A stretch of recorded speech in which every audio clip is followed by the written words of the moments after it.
Okay, it is good to be back. I have been busily working on a game, but now with the release of Zig 0.12, I want to update previous projects that I've done. This will also enable me to then start making my game in Zig 0.12 instead of 0.11. The game is not yet ready for me to show off. I'm still figuring out a lot about it, but it will be shared soon enough. Okay, annoyingly Twitch has updated their user interface. How do I just see the chat?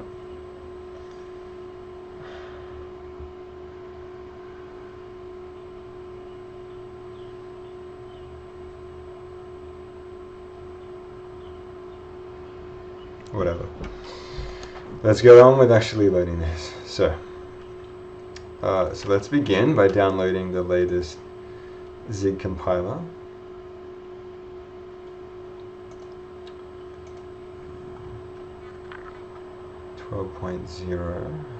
We are doing the Windows version.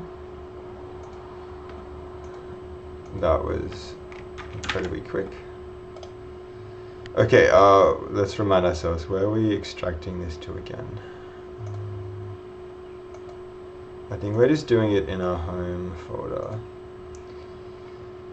How is this working? So we've got 3 different Zig places at the moment. Zig something, Zig 12, and then Zig current. So let's just check out each of these. Okay, so if we go into the usual Zig, this is Zig 11. Okay, so let's rename this as Zig 11. If we go into the Zig current,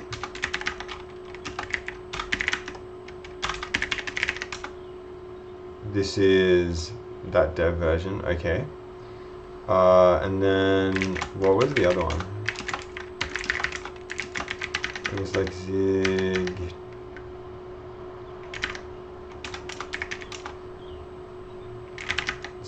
okay, that literally must be that version.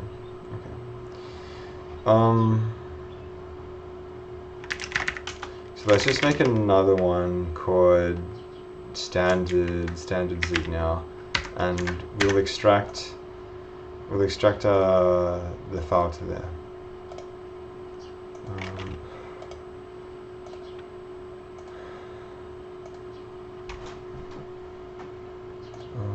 So we want to just put this in here,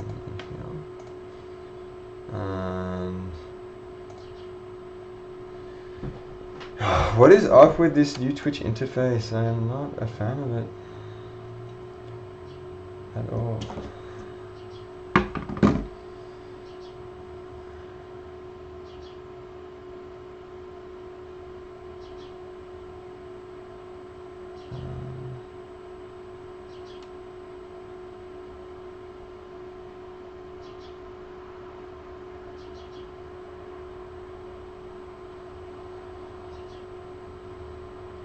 Like on my iPad, which usually just shows the chat only, it now shows like a bunch of other stuff. And I just want the chat here and nothing else.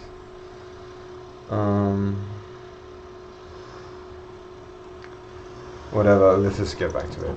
Okay.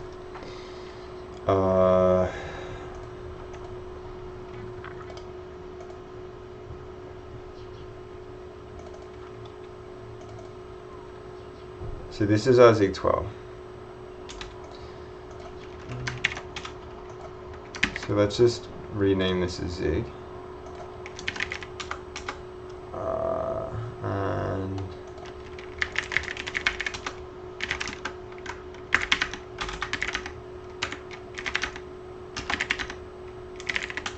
yeah.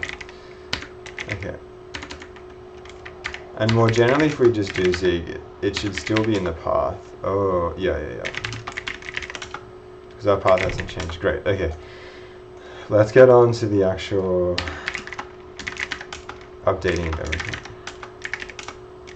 Okay, so currently the very first project I made was this butterfly quiz. It will be useful to have a Zig11 name throughout this process. So let's just point to the previous, let's rename the previous Zig11 compiler Zig11 to just make it easier to navigate this stuff. So we'll move this to Zig, let's call it Zig11. And then we need to update this in our path.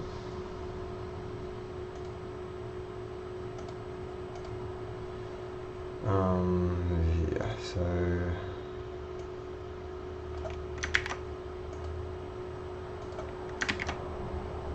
add that in. Okay.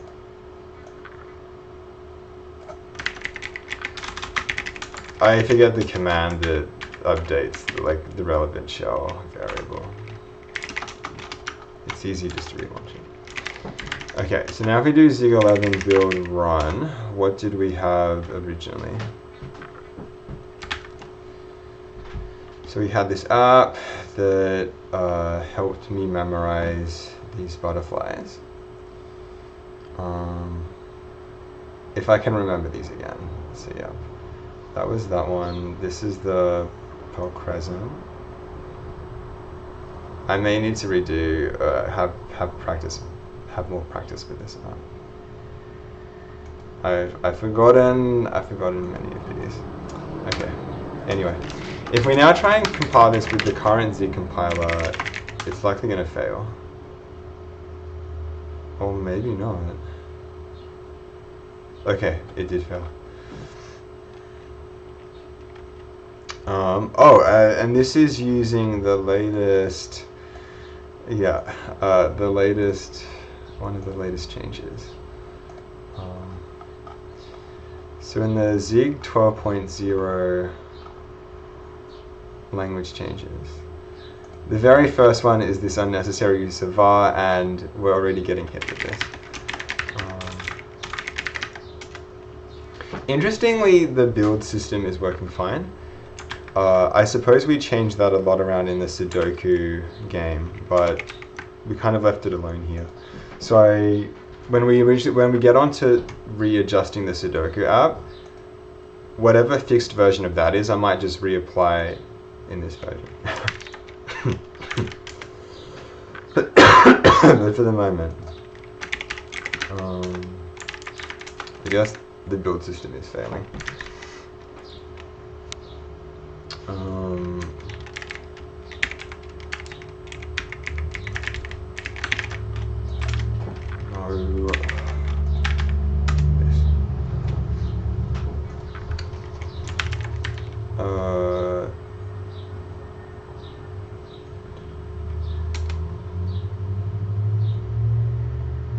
Root structure file build has no member named compile step. Okay. Okay. Now what?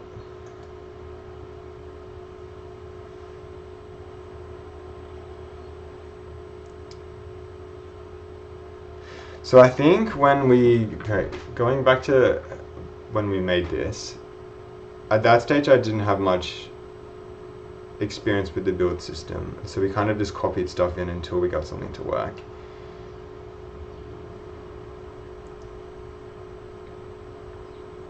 It may be useful going to the Sudoku app and trying to get that working first. Okay, let's do that. We'll come back to this.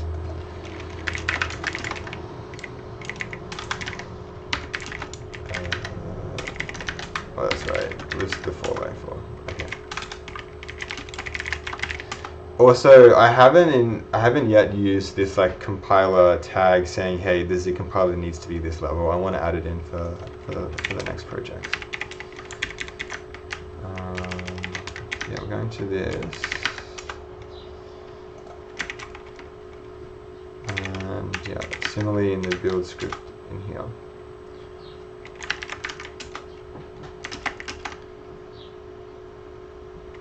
Okay, similar thing here.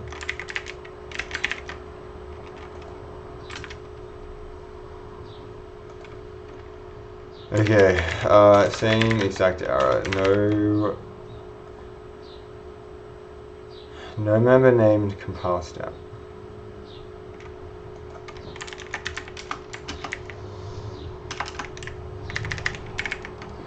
The function below is a modified and simplified version of build.zig. Okay. We did modify this in the Raylib. So maybe the Raylib version has already been updated. Github.com race and 5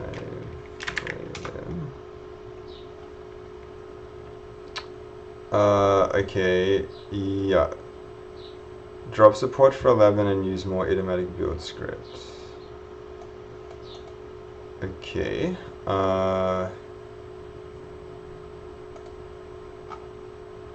We're still using Raylib 5, but that's alright.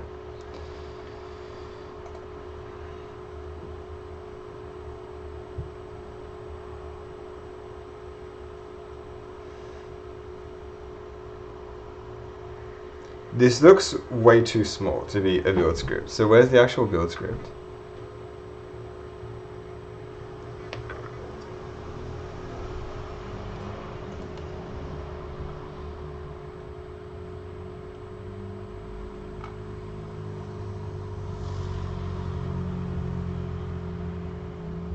Let's just re-download this.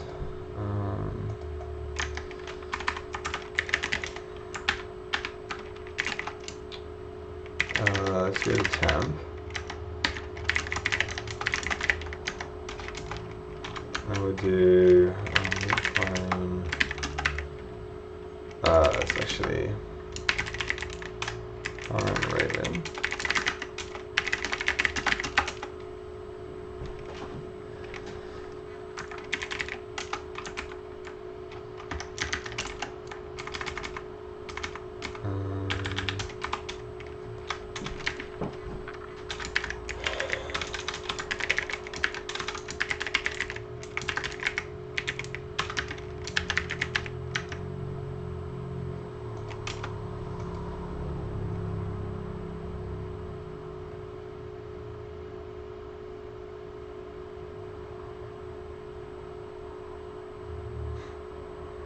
Kind of surprised Raylib is this big. Meanwhile.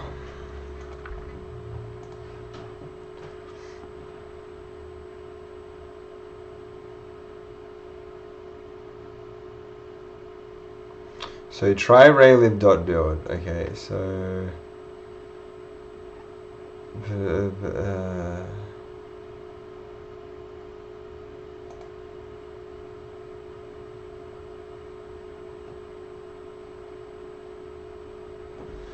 okay, what are we currently doing?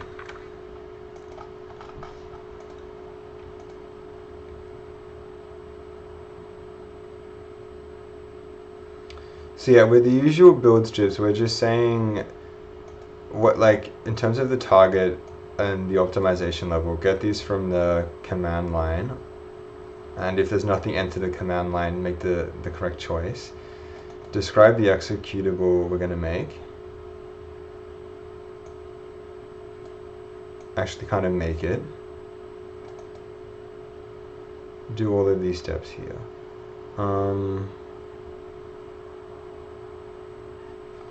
So the stuff I want to see in this build script is this kind of stuff. The stuff that's actually saying, like, link against these different, you know, static libraries, whatever, in the different operating systems. Okay. Let's see if we can now get Z again. Oh, okay, it's in source. Okay. Temp current raylib source build.z. Okay, here we are. So this is the thing we want to we'll probably want to modify in some way. Yes, this has been tested with Zig version 12.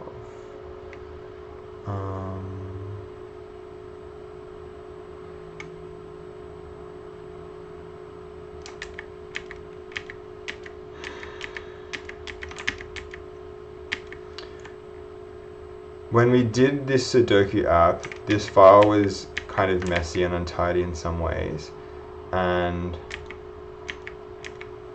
we made it nicer.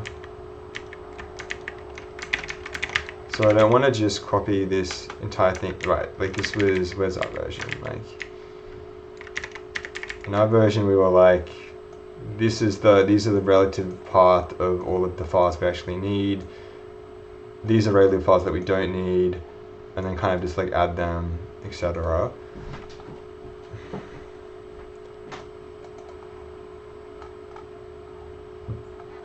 This is a general way of doing it, I suppose.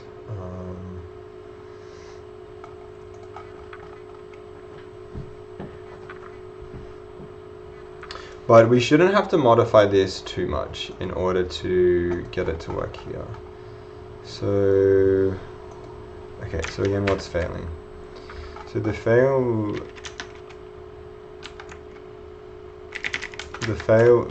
thing was this compile step.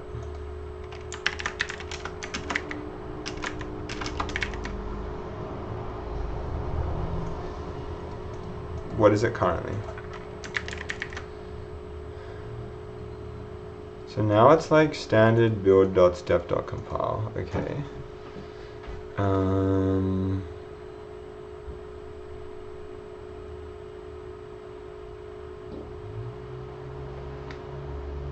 Is that the only thing we need to modify?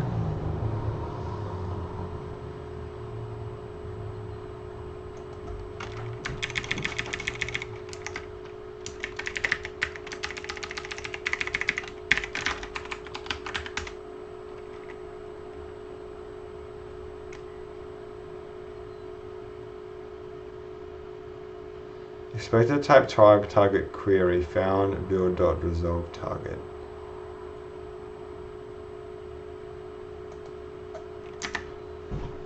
It's 21.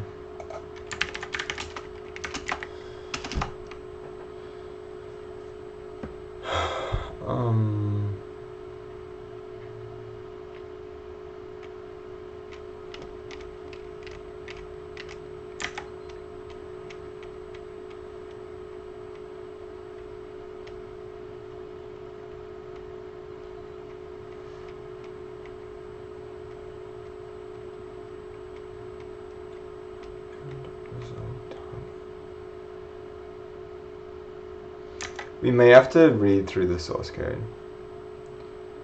and figure out what's going on.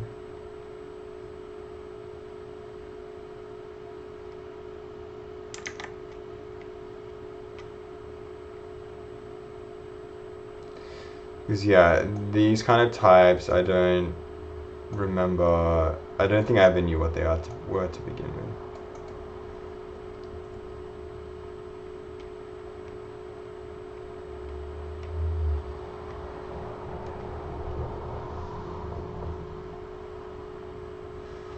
In either case, it's not liking this target here, and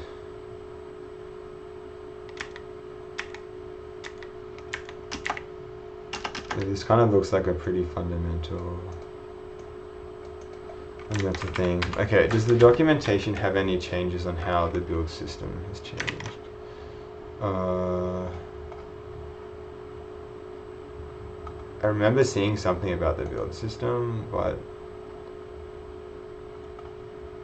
not too much, at least here.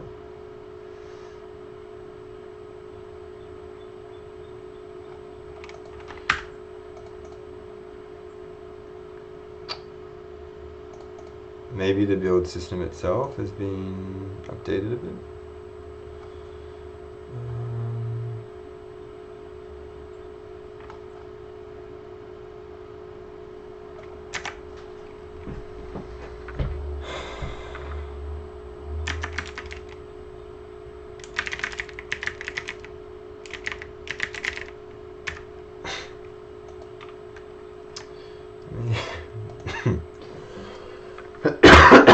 coughing is back again.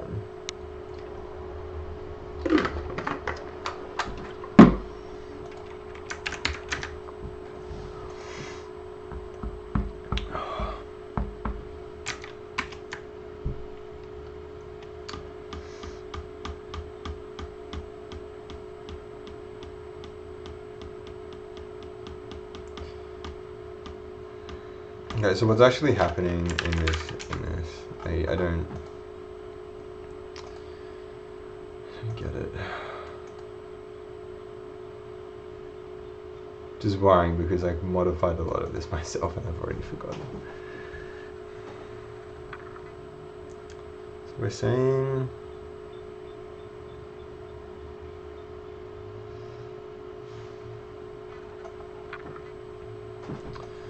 yeah, we're just calling this one, and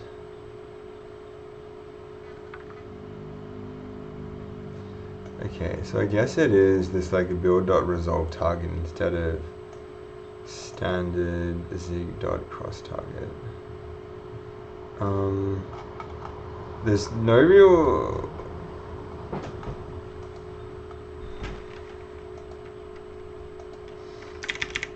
let's just modify this then.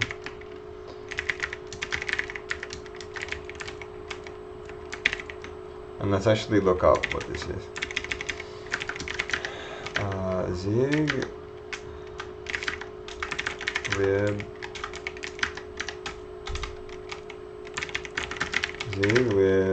standard build and res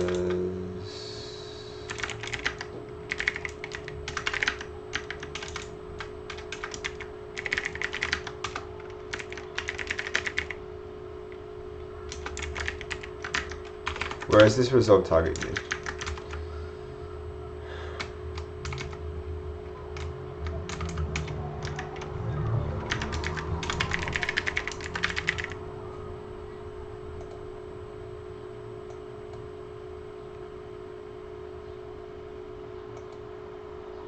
Two, 4, 8, 4. Thank you, Emacs formatting. So it's okay. A pair of target query and fully resolved target. This type is generally required by build system API that needs to be given a target. The query is kept because the Zig toolchain needs to know which parts of the target are native. This can apply to the CPU, OS, or even the ABI. Okay.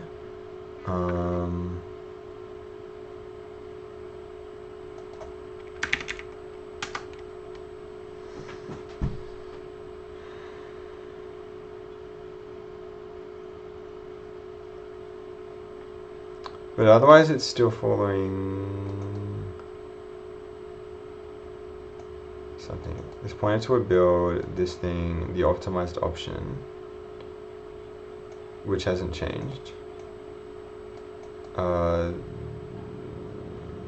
Platform DRM bool. I guess this is our own function version that we have.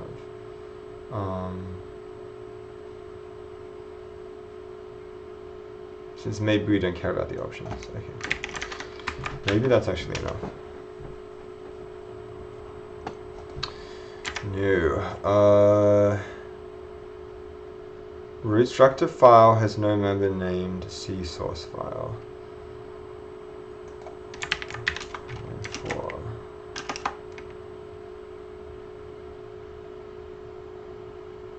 Okay. This is a kind of serious change.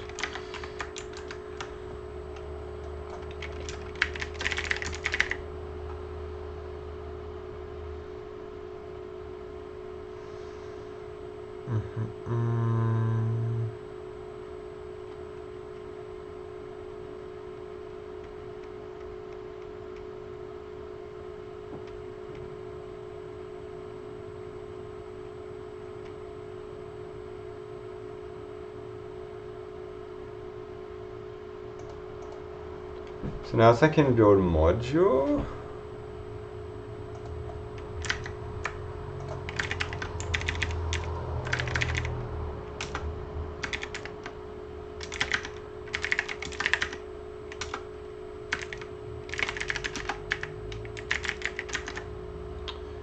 88.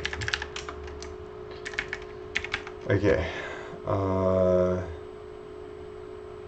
This kind of looks, from memory, this looks similar to what was there before. So let's just update that type. So now it's in build module.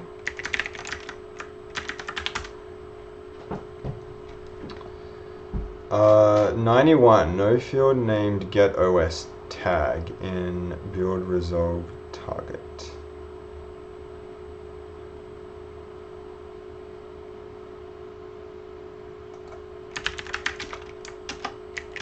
Oh no, we have to deal with this stuff.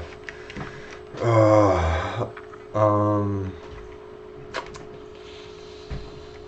okay, so this, like, I'm just building, I just want this to run on Windows and maybe to work on other systems too, although I can't yet test the other systems. So last time I don't think we really touched much of this. We touched it a bit, but not this.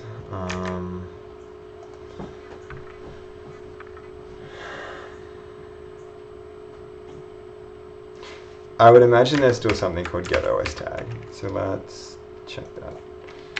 Get OS tag. Or not.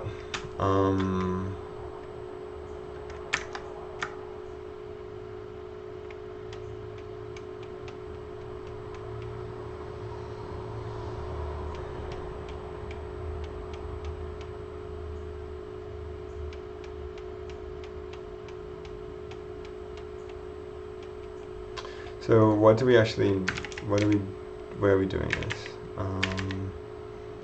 So this target is, it's a const, right?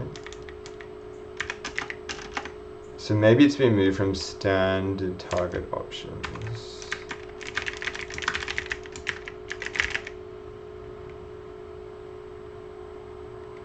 One, 2, 9, 6.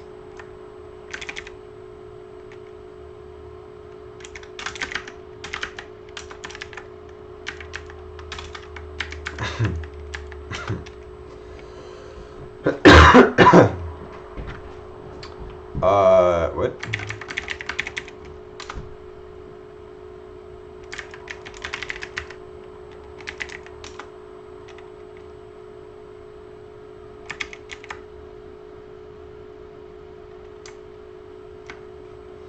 Oh, resolve target.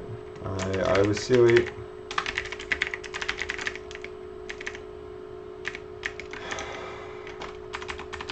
I've already forgotten where it was. Resolve target.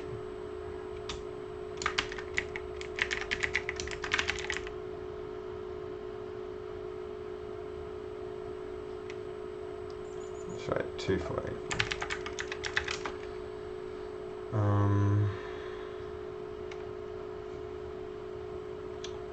Yeah, so there's not like a OS tag on here anymore.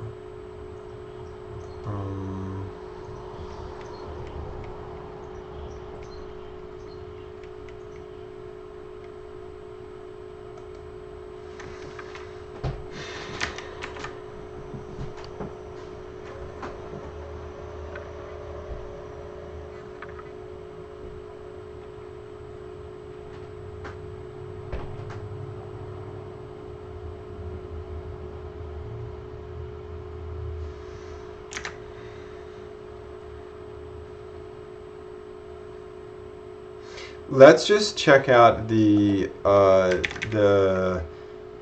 current raylib build script and see how that's been adjusted. Since this part of the Sudoku build script is pretty similar to that in the other one. So if we do like winmm, okay. So we're switching on target result.os tag. Okay.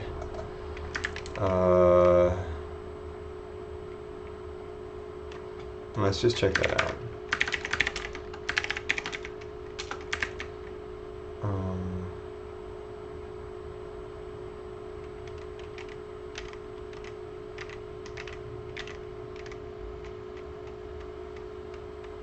So this result is of type target, and what is this target?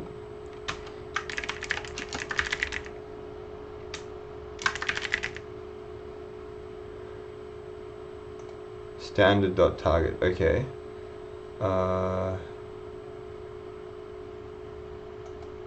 standard.target.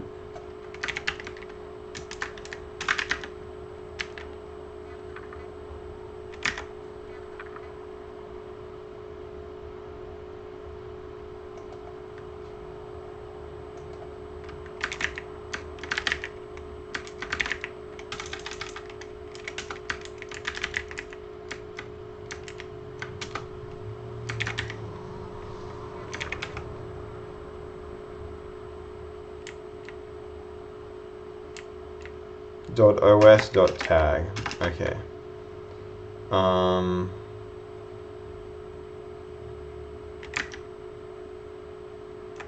what's the type of tag?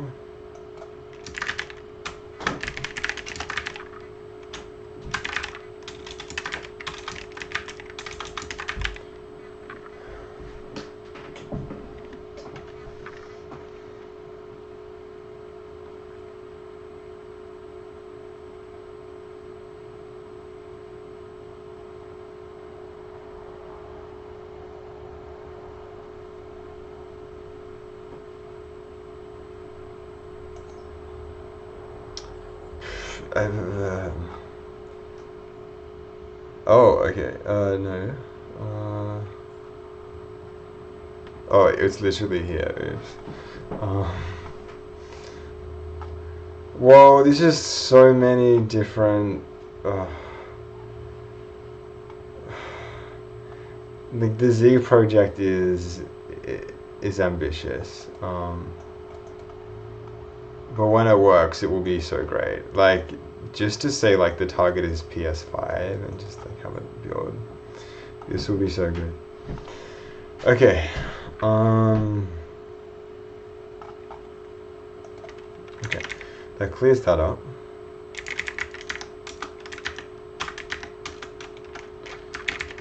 Okay, so then back to our build script for the Sudoku. We now just want to replace all instances of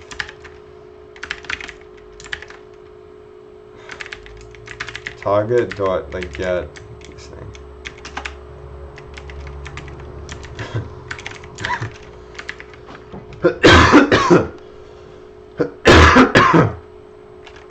With target dot result dot os dot tag. Oh, and that was it.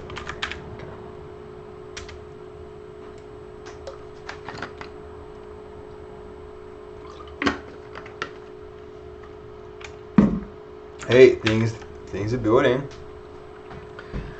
Well, it looks like the build script is built. I'm sure maybe there will be some compile errors due to variables not being constanted. Okay. But we now have some depreciated messages. Core standard dot. Okay. This is good. These are the kind of errors I want to see. Actual errors, not build script errors. Okay. So, but let's deal with this warning depreciated thing first. So, one, where are these warnings coming from? Use standard.build path instead.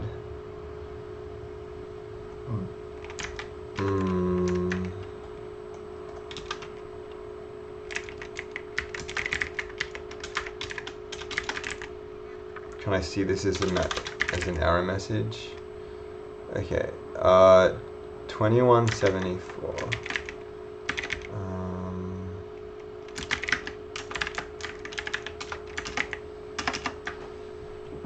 So this is being called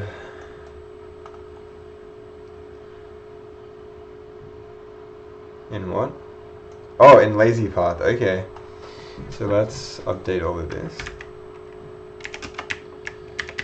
this is time to go. There's a lot of lazy path to go, but update to remove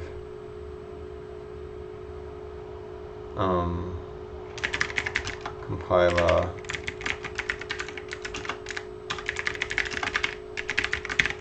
okay. Let me just save what's currently here, but we're not going to push it to GitHub.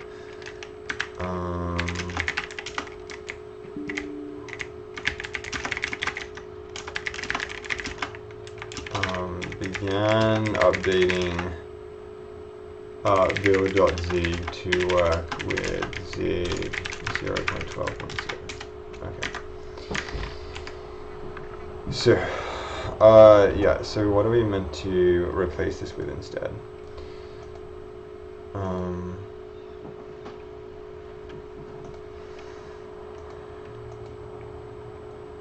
we're meant to call standard.build.path instead.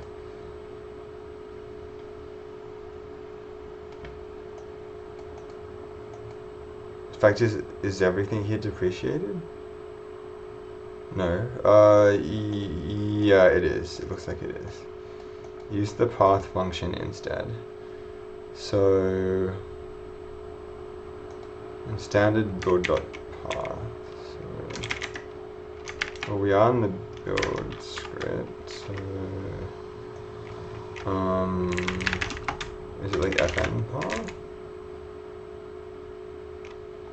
Yeah, 1640. Thereabouts. References a file or directory relative to the source root. This is exactly what we want. Okay, so what were how many errors did we get? We got a few.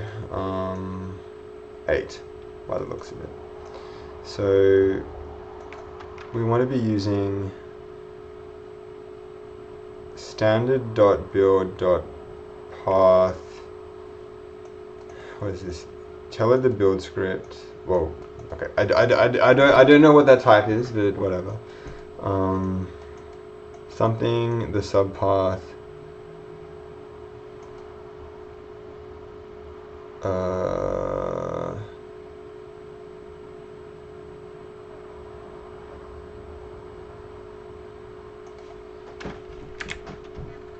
So could I just say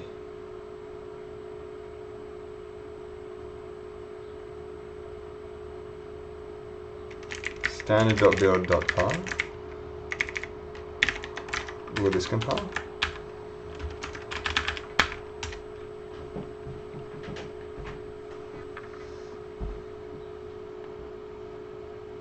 New expected 2 arguments and 1. Okay, so what do I put in here then?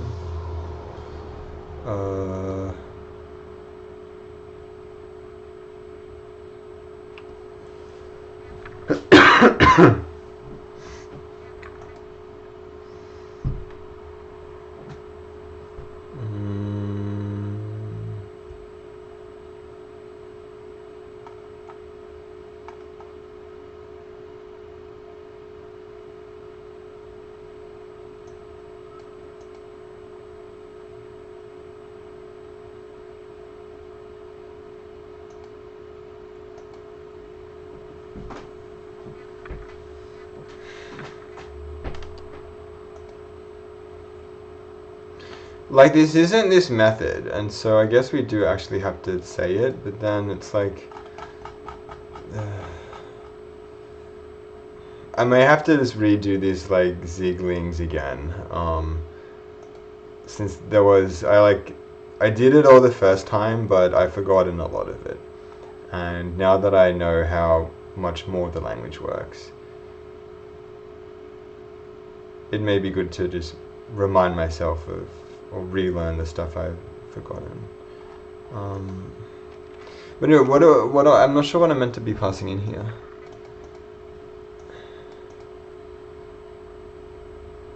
And then, like in this case here, nothing, like the compiler itself kind of, when I do zig build run, this is what happens, and so I don't even know what that is there. It's getting passed in. And so when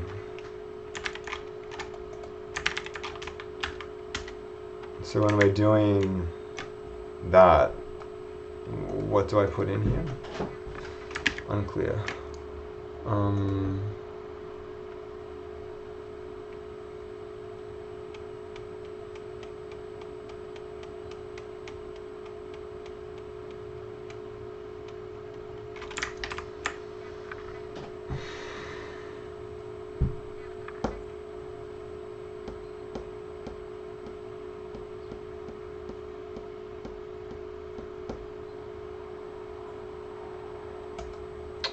Oh, unless it's this one here at once instead. But no, this is kind of what we want.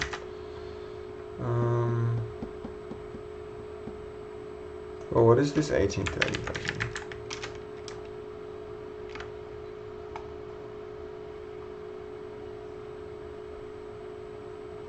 Yeah.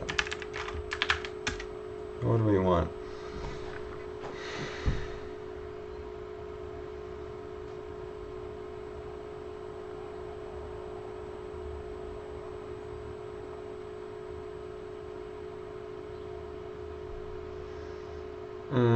Okay,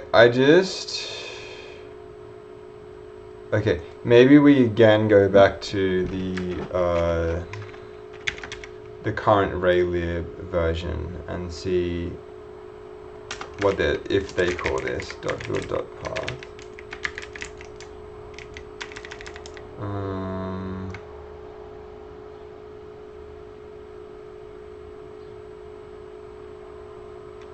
So they're doing this like c source files .append. Okay.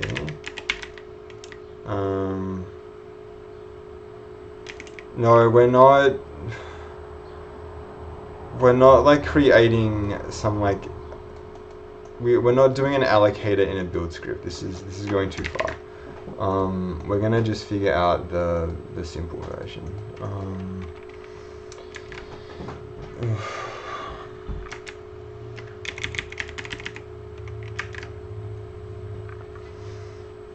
Okay, so this is adding it to this dynamic array, and then what's actually happening with when do we see C source files again?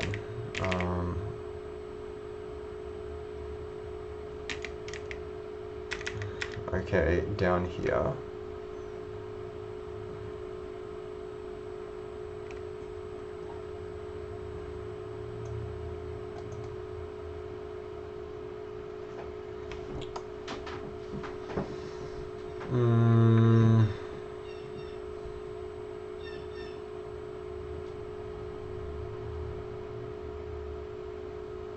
Again, I feel like it's so much more readable to just have, it's more readable and easy to think about where you just say, these are the raylib files we need, add the specific ones you need here. And that's it, rather than this kind of structure. Although it doesn't,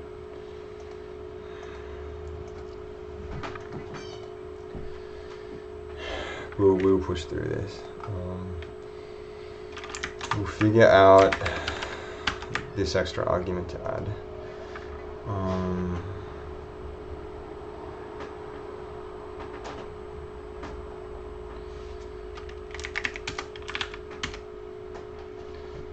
So yeah.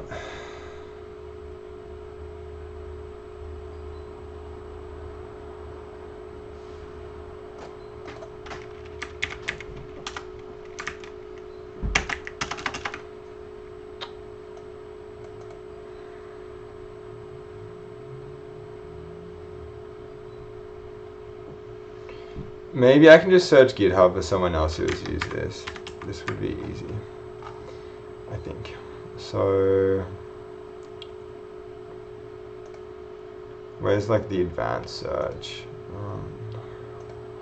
Also, why am I not like signed in here?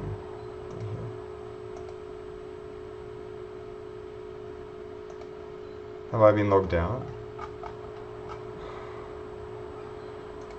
Ridiculous. Oh no, I'll need to look this up. I've forgotten what it is. So we can't do that.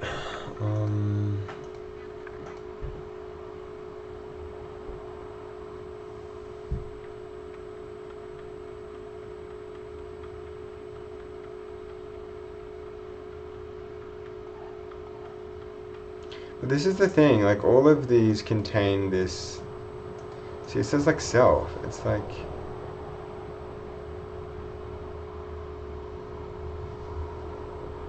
Like, you know, like if something's like a method, you don't need to reference this. It automatically gets passed in. But I don't understand why this is a method, since this seemingly isn't within a struct. So then, like, is this entire thing considered a struct instead? I don't understand.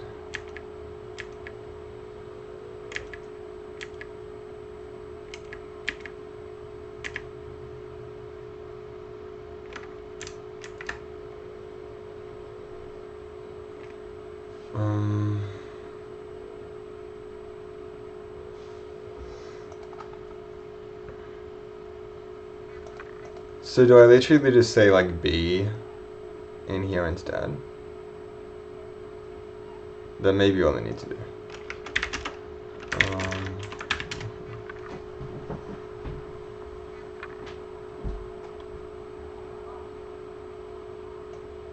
Okay, there's now 7 errors instead of 5. So that was all that was needed.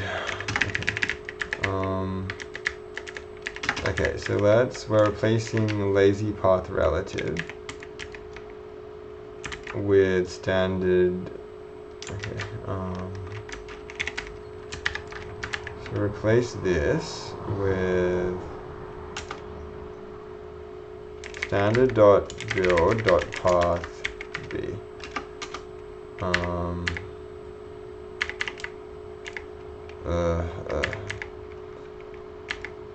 Okay, need more carries needed. A lot more carries needed.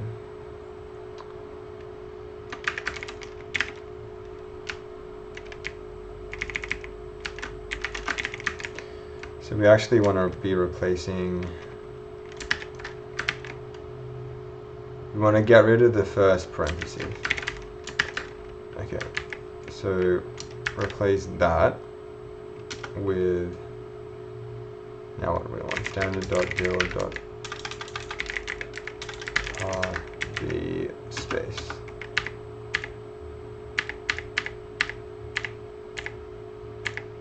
Okay.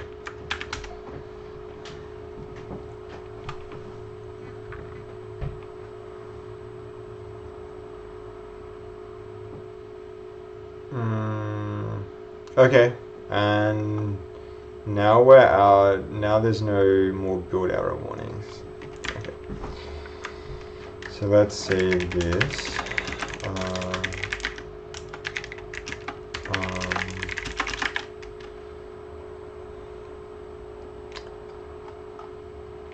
Change depreciated.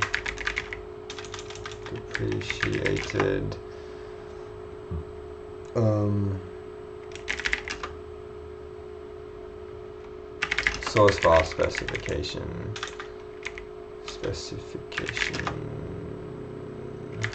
drop to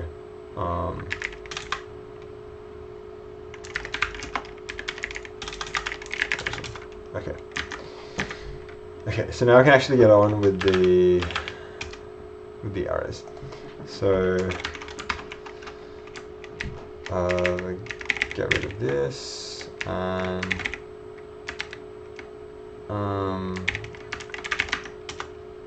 start doing this again. So, local variable never mutated.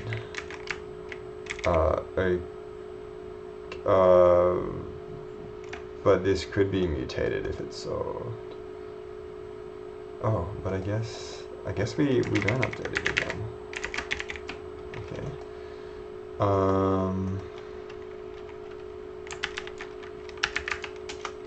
And then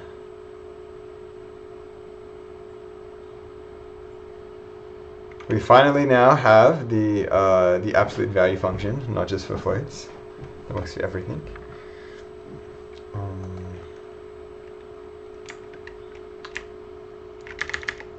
So we can get rid of this.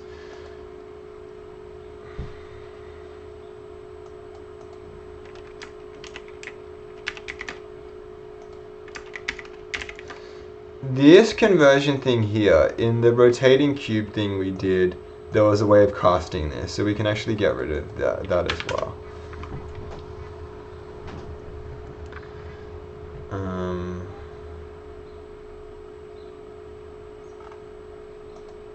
Along the way.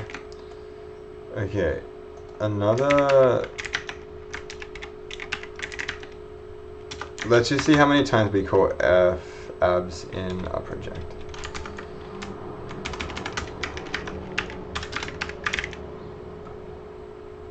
This was the only other time, okay.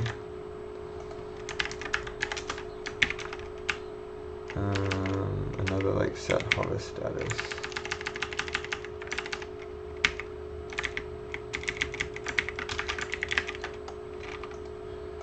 What's this other error? 43 in QI.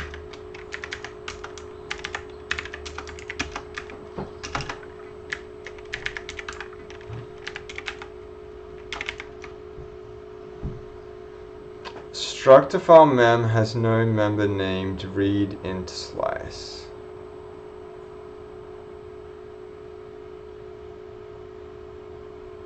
Okay. Oh, okay. Core Zig memory functions have been updated, so we'll have to dive into this.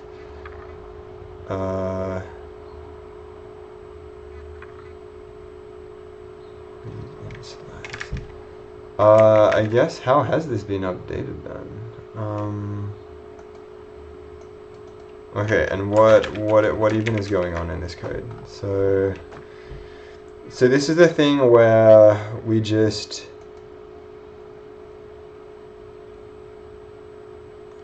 we don't want to embed an uncompressed version of some image in the executable. Like that would, you know, we're not Activision who when you download Call of Duty says this executable is 300 gigabytes. We're not obscene like that. We're instead just saying we're going to store the non-compressed, we're going to store the compressed version, but we're going to be sensible and figure out ahead of time how much memory we'll need, how much space we'll need when we uncompress this. So then we look at the header and go, let's just check that it is a QRI file. Then the first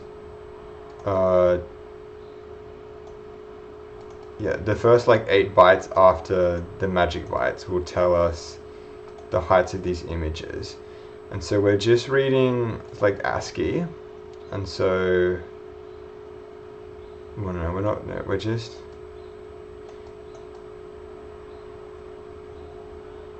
just reading bytes from memory, and we want to say these first 4 bytes are a U32 and the next ones are a U32. Okay, so let's see how these have changed. Let's see how these have changed.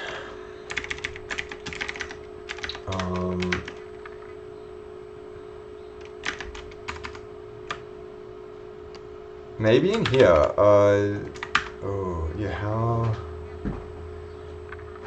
this this read int slice has now been depreciated, so,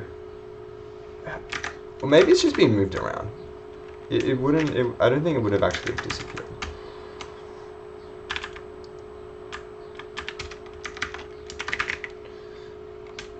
Read int slice. Okay, maybe it has disappeared.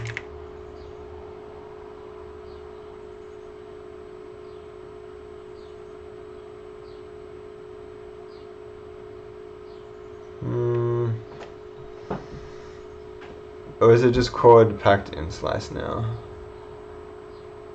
packed into array.z.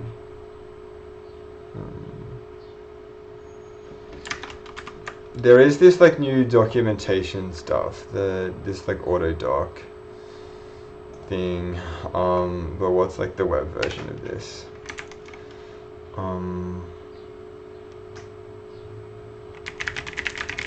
Search documentation. No. This is the one I want. Okay, so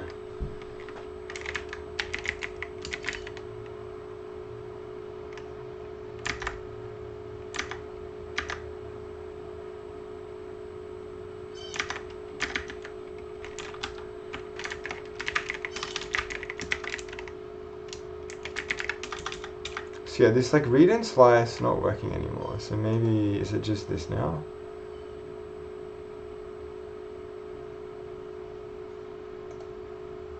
Reads an integer from memory with bit count specified by t. Okay, yeah, so like a U32 and a bunch of bytes. Okay.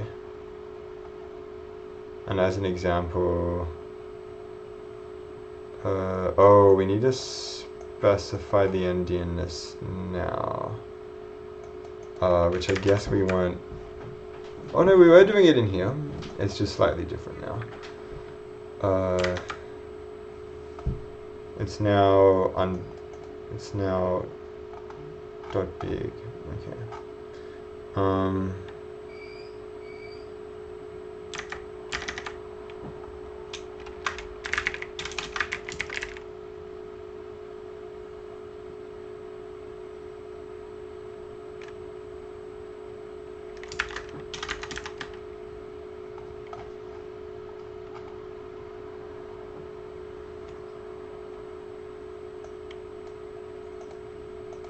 Yeah, 1690. Let's see.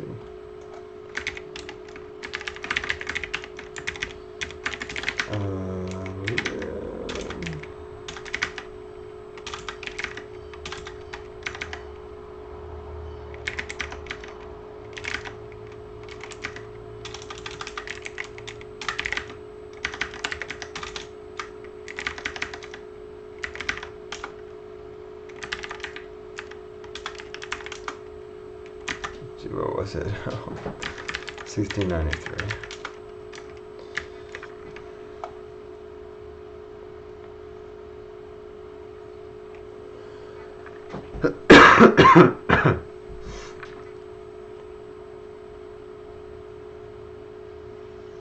Yeah, I think this is what we want. So let's update this then. So now it's just like again, it's just like, is there some way of like going backwards in time in this version?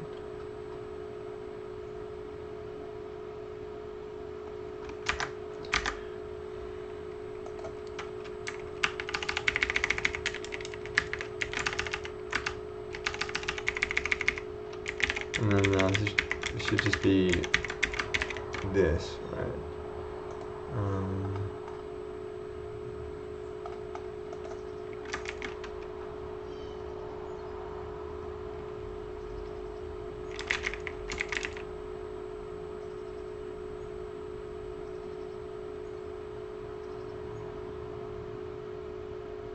Yeah, just like big and little.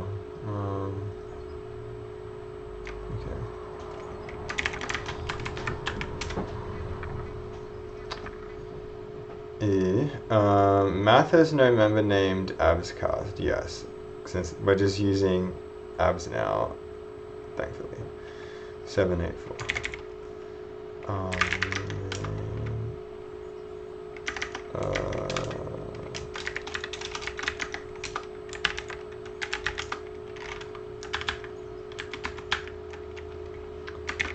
And we even put in here, not yet available in Zig 11, but it is now.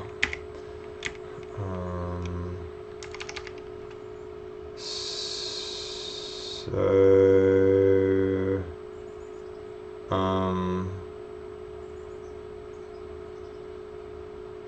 can I just replace it with the absolute value tile? What's happening?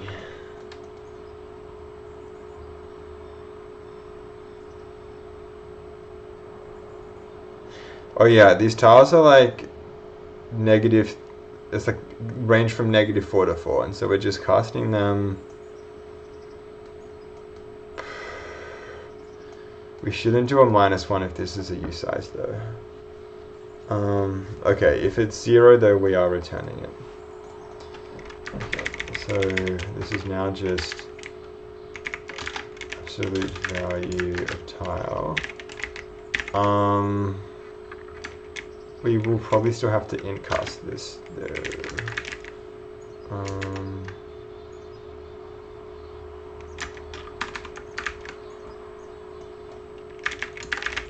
Like, what was the point of the cast here? So, like, we do want to take its absolute value, and then we wanted to cast it. Like, and it was kind of useful having both of those things at once. What's the new absolute value function actually doing?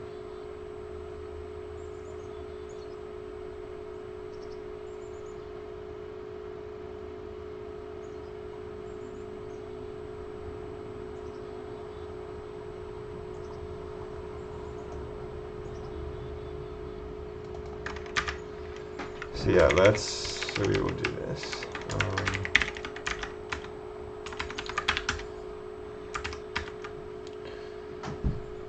What's happening now? Come on. Are you serious? How does incast not know that this is meant to be returning a U size? It literally says U size here. I was expecting issues like this to disappear with version 12 of the compiler.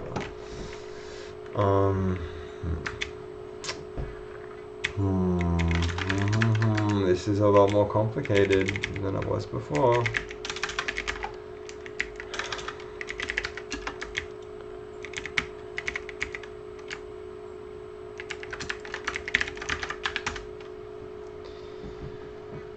It is compiling like that though, which I am very happy with. And likewise in 38. In grid logic, we're doing something similar.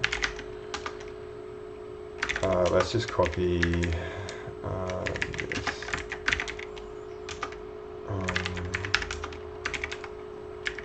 Whoa, and there's so many of these casts.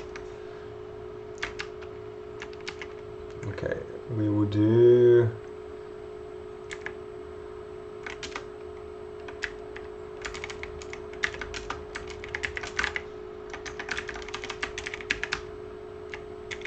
Emacs macros will come to the rescue.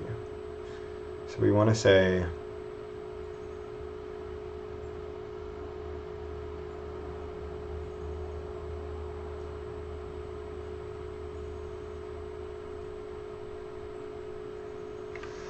so they interestingly in this one we didn't actually have to specify the type. I kind of knew it.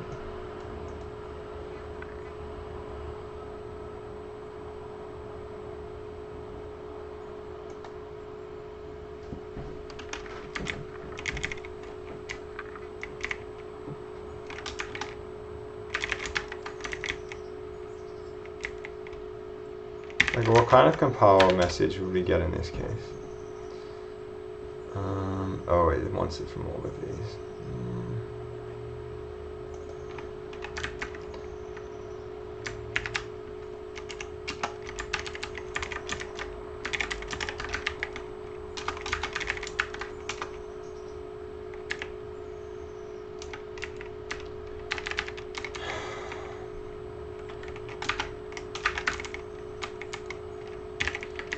And once again, forgot to include the parentheses.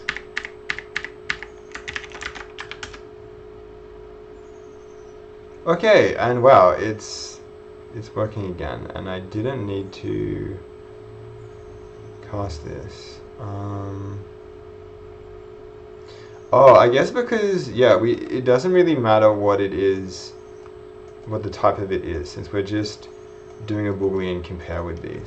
Okay, but hey, it's yeah, it's now compiling again. Let's just check that it works. So having not really thought about this game since we made it, I can approach this with some fresh eyes.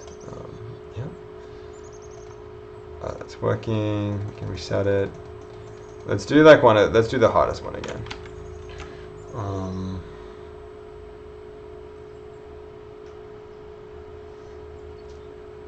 Yes, there's a 1 there. 2. Let's not make that a 4. 3.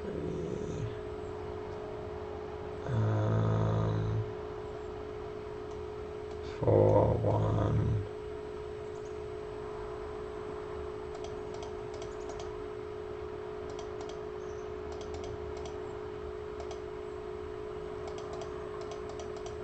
Okay. That worked. So let's save it then.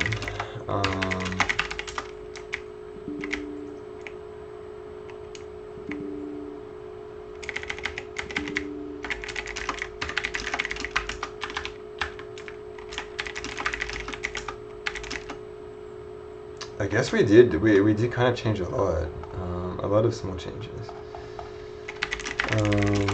Updated functions, or rather procs, to use zig 0.12.0 library. Okay, and this one we can push to GitHub. Okay.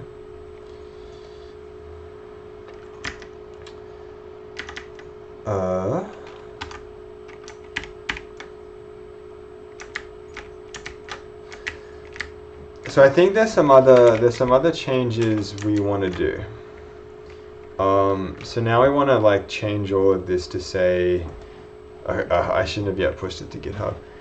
We're now updating this to, not that anyone follows this, to deal with changing everything in the documentation from 11 to 12. So we can say the project was updated to compile with the zig 0.12.0 compiler on, what's the date today? 2nd of May 2024. Okay. So,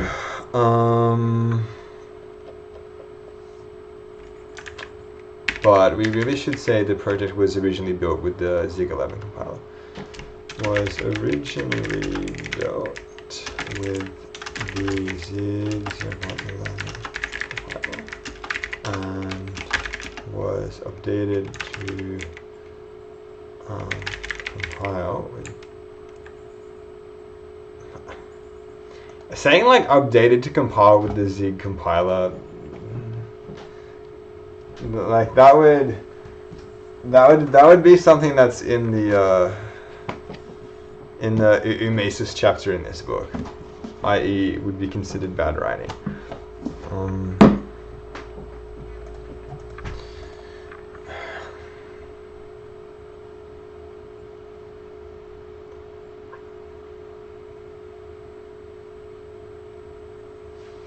We just say and was updated to work with 0.12 of the compiler on that. Okay.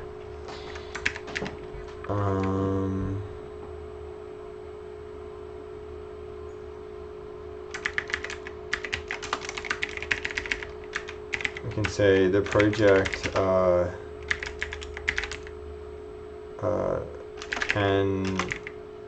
the project is built with the command.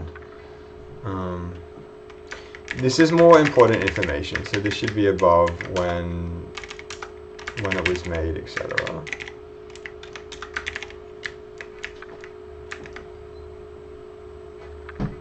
And I think doing so will be fine once we add in this error that will say, why are you trying to compile this with something other than the Zig12 compiler? This is not allowed.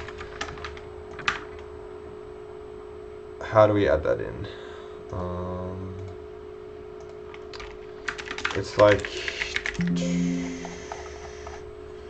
I'm pretty sure it's, maybe it's not a built-in, or maybe it is. Zig compiler version build warning.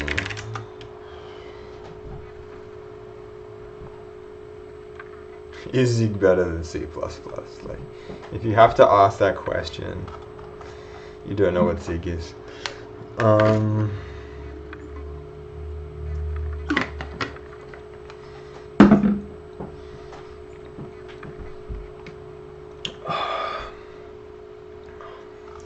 I'm gonna be so happy in Zig 13 when the standard debug mode build for Windows or for any platform drops LLVM. Like, I'm waiting for that day. Waiting for the day that LLVM gets booted from debug builds.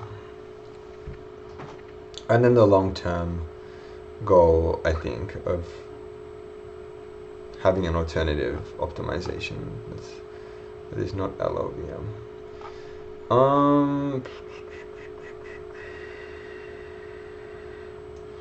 Let's use the LLV. Let's use the LLM.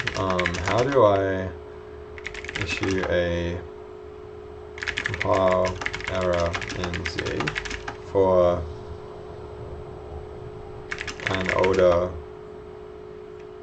Zig compiler version? The LLM might know.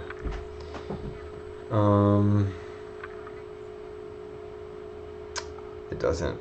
There's definitely a way to do this. I've seen it somewhere.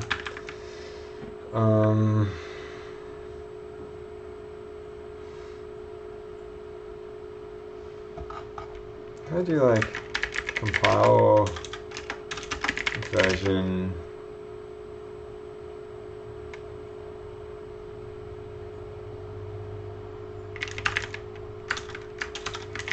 Zig compiler version English?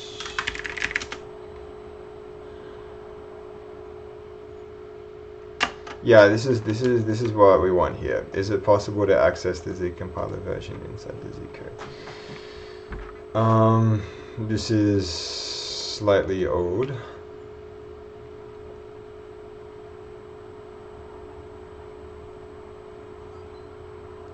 Okay, compile variables. This is what we want. Import the built-in package, then do stuff here. Okay. So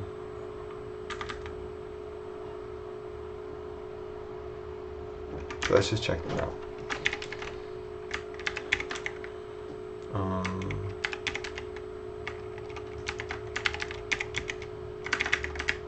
So let's go back to, say, this, and then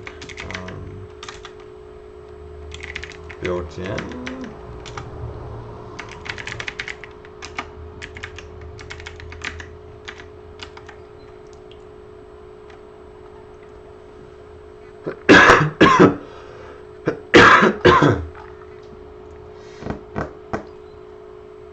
I remember something about built-in being like a specific, being something special as well.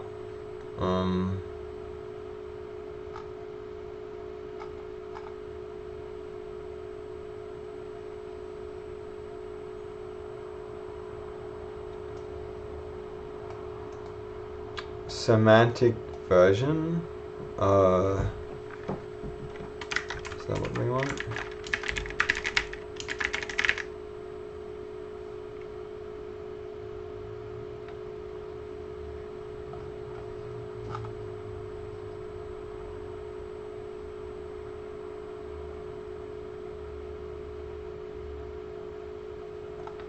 Okay.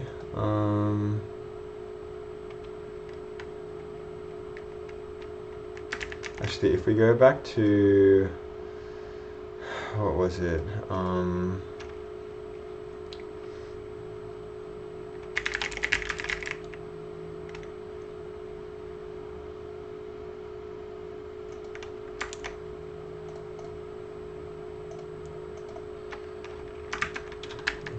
Semantic version.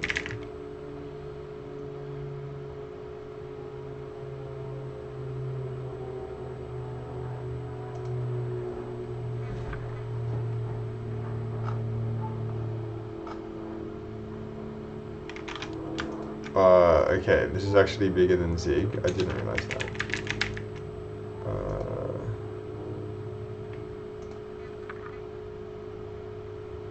Major, minor, patch. Okay, that's really easy to understand. That's the idea.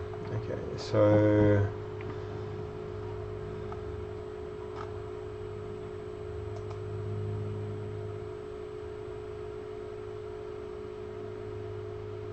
we basically want to just figure out what it is and then issue an error if it's not, or at least issue a warning if something happens. Oh, in previous Raylib versions, if you're using Zig 11 of the compiler, it did do something. So we can actually find a reference for this in the butterfly app code.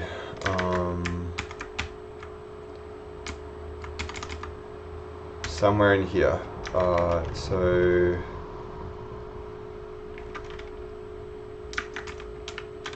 we do want to look for a Zig, but now we want to look for a version. Yeah, this thing here. Raylib source build.zig. Raylib source.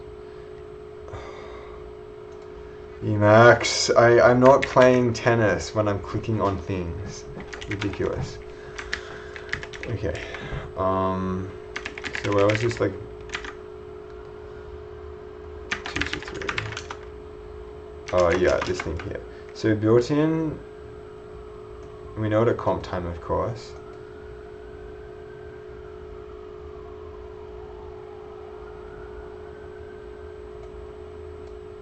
Okay. So let's add this into this. We want to say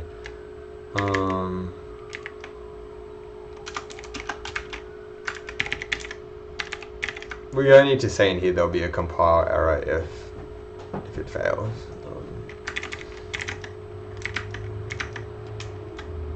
But maybe we should specify it will only work with the version 12 compiler. It will it will only like build with will only build with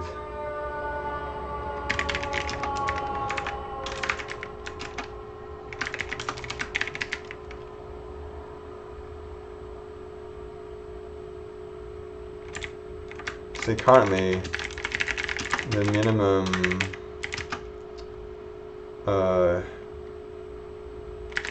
compiler version needed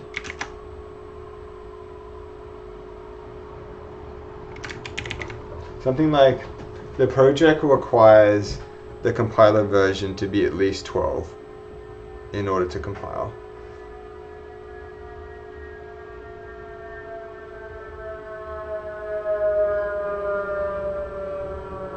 Or building requires the compiler version to be 12 at minimum.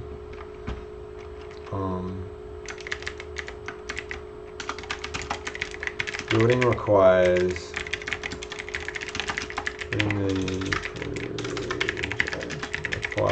the compiler version to be at minimum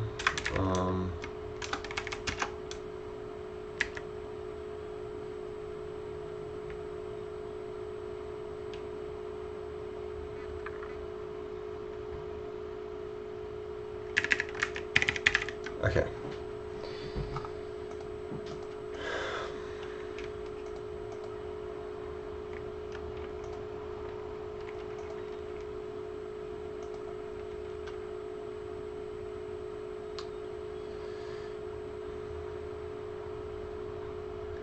I don't think there's any need to update any of the raylib stuff.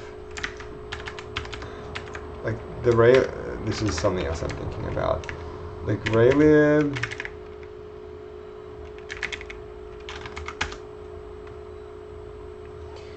I mean, there have been.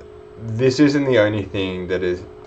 I would be very surprised if this is the only thing that has been updated in raylib since I last made this Sudoku game app. This sad. The latest like big version has just been. It's still somewhat recent, and it's kind of working. So.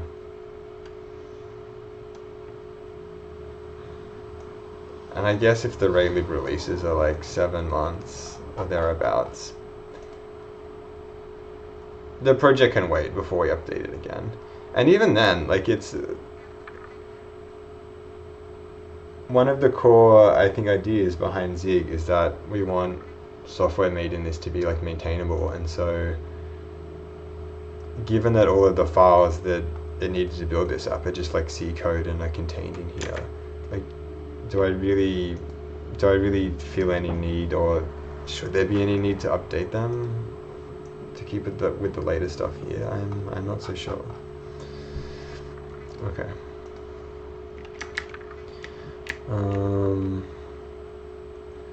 So let's see if I added any like version 11 comments throughout the rest of this. Oh, there's also a README file that should be adjusted as well.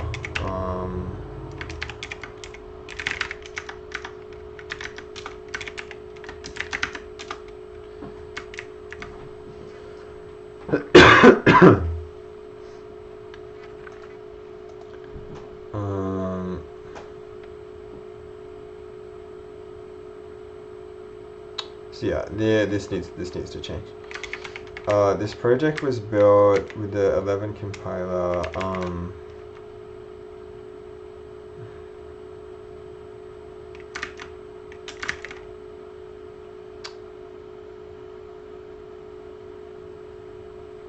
I think it's just, we just copied this sentence.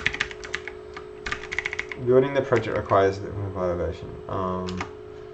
Then we could say,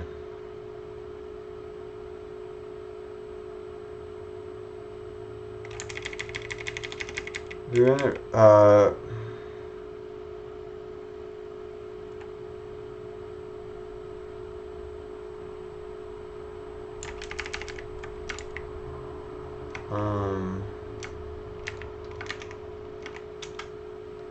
the project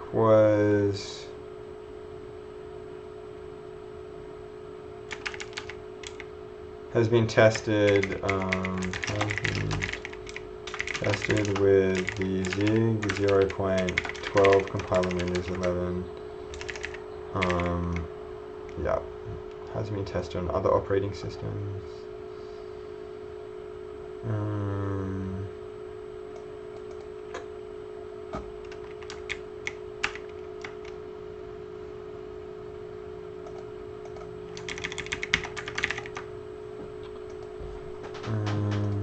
Okay. And then, okay, we actually need to do this thing. Insert this in our build file. Okay, good. I forked my thinking process. So we want to go back to our actual build file here, and in like the very top, or very close to it, immediately fail the build if the comp time is not appropriate. Fail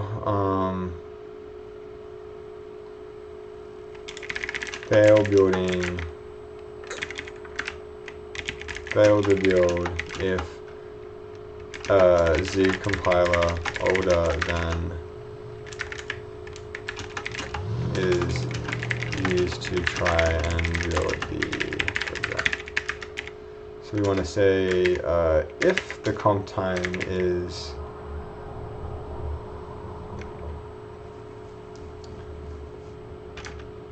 well, rather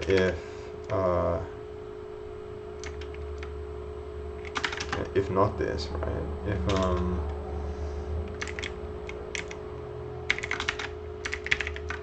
the minor version is less than 12, we want to have an error message. There's some way of doing this with standard error. I forgot what it is. So we'll just use the standard library.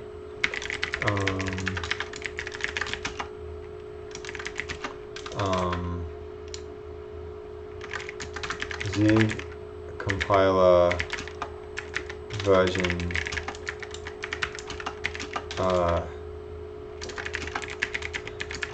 is needed.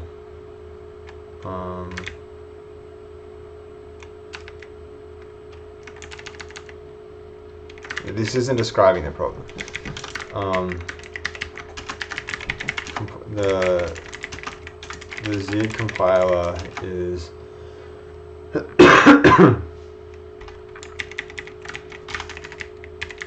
attempting to build the project with let's write out what this actual message is.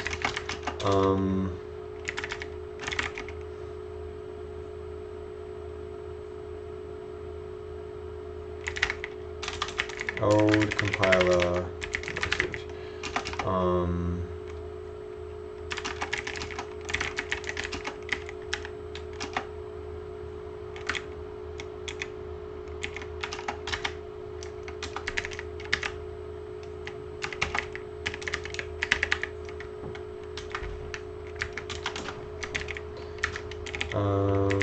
So yeah, let's just we'll fill this in later. And then here we just want to say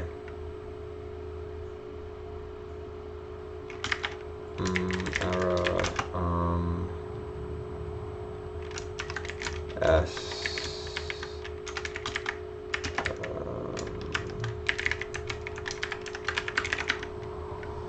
okay.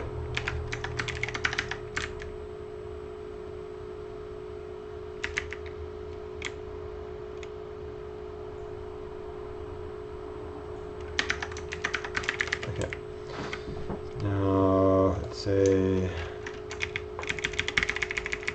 attempting to build a project with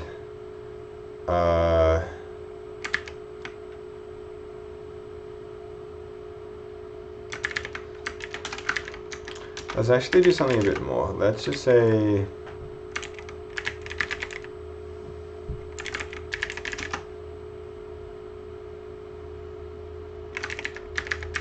we can actually make this a global.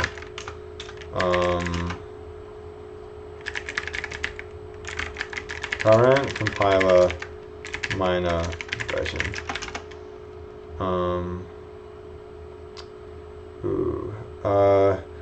I guess we should also think of the major version. In that this logic is currently kind of flawed in that if we don't touch this project again, which kind of is unlikely, but still good to think about. If magically Zig 1 was released in 2 years, obviously it won't be, but if it was, then I think this would say, oh, you're using version Zig 1.0, so you're using a minor version of 0. That's less than 12, it's failing. And so we should just keep that in mind and fail this only when the major version is 0 and, you know, all of that, etc. The logic is clear. So we could say constant. Okay, yeah.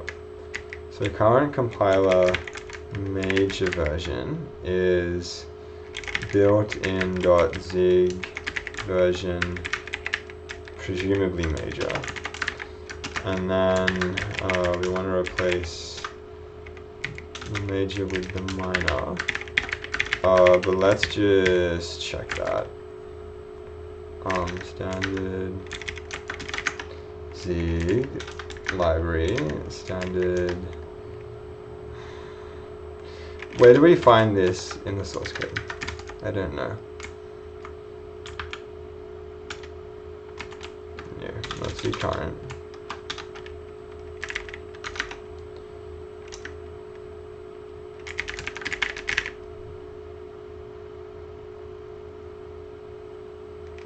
Is it this?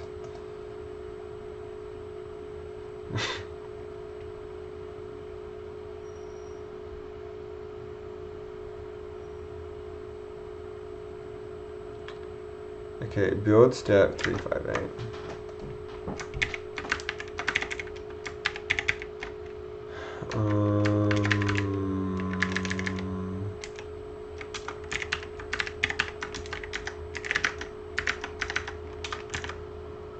Oh yeah, build step.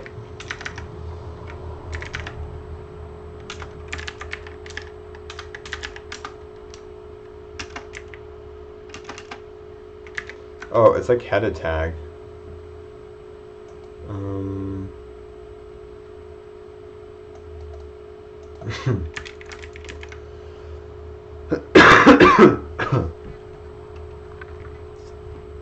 Oh, we can even get a Zig version string. Okay. That's kind of what I want to print. So in the error message.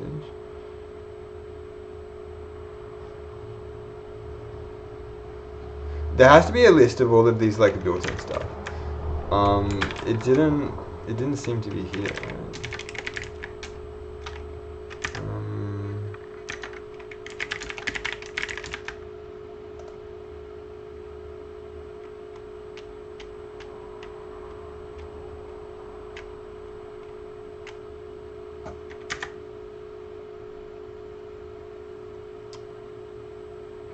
Why is that not appearing in here?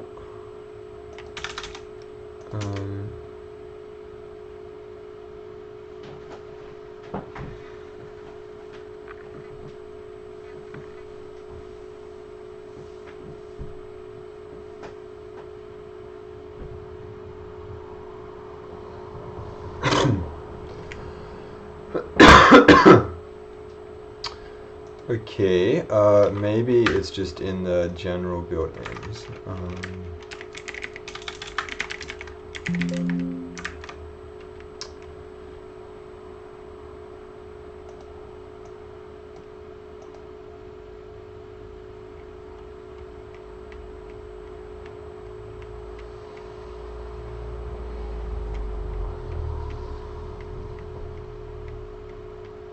This is like example of what is important.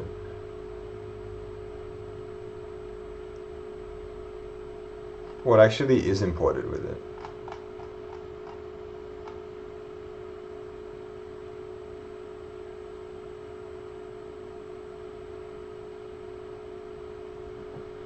Yeah, compile variables are accessible.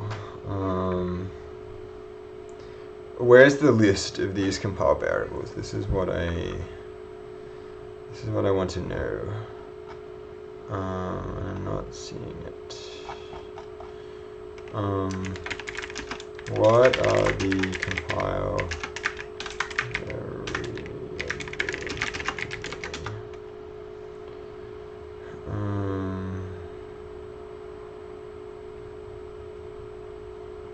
This didn't help at all.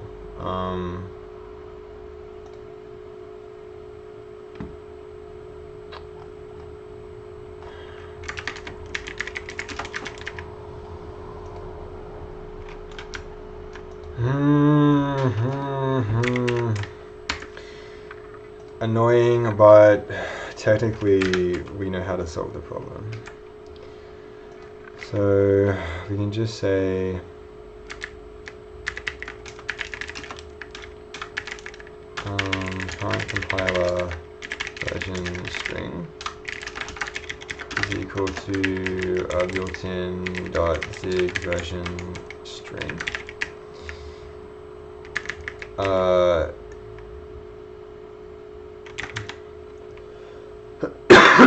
If a build is attempted with the compiler older than 0.12. Okay, so now we can say if current compiler version major is less than 1 and the current compiler minor version is less than is less than 12. This always happens, like I swear in one of the first streams.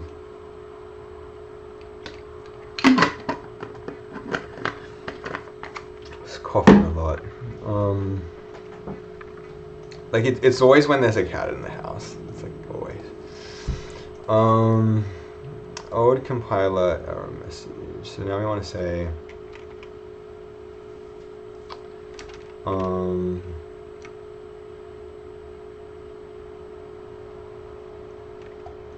what are we doing here? Attempting to build compiler with version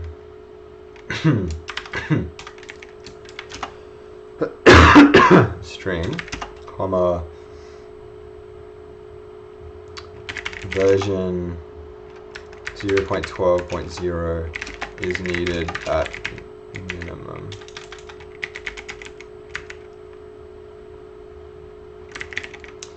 This is a kind of magic number. It would be nice to update this in some way.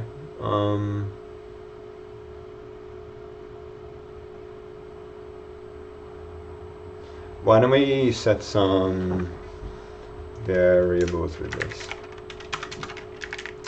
We could say minimum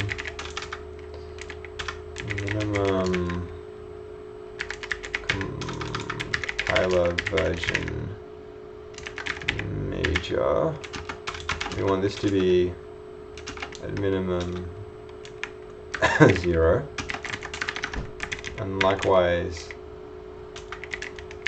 we want this to be 12. And I swear there was some function about converting some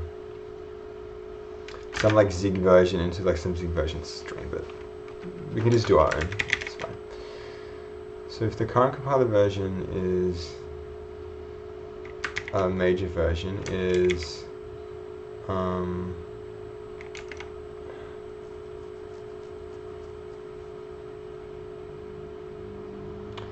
is less than the minimum major, and the current compiler version is less than the minimum minor. We can say version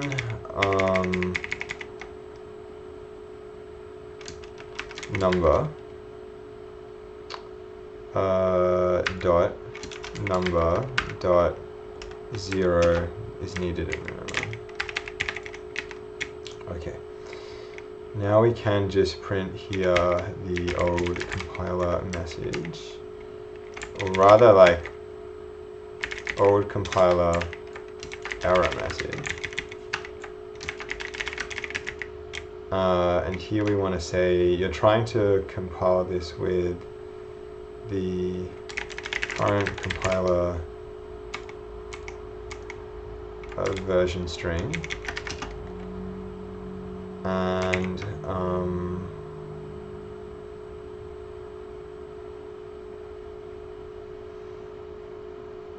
you need the minimum compiler version major, and the minimum compiler version minor. Okay.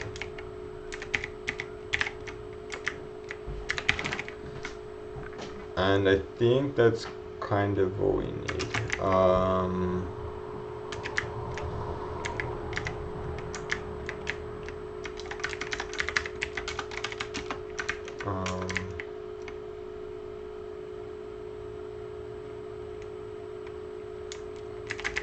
The current minimum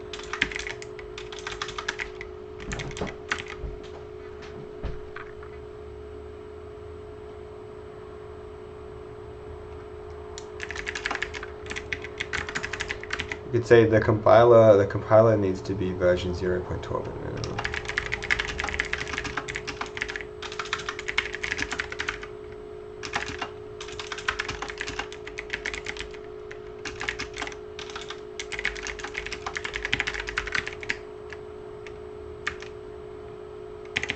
Fail the build if compilation is attempted with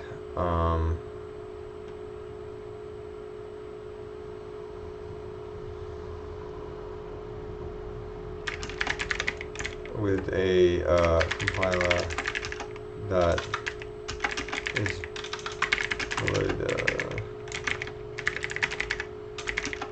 the specified.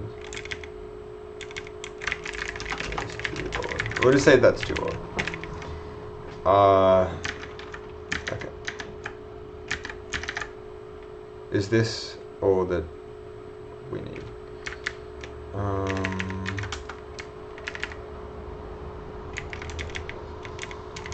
I'll just say fail the build if the compiler is too old. That works. Okay, zig build. So we'll test this. Like, this shouldn't fail. We haven't added, but we kind of did add in built-in. Why is this failing?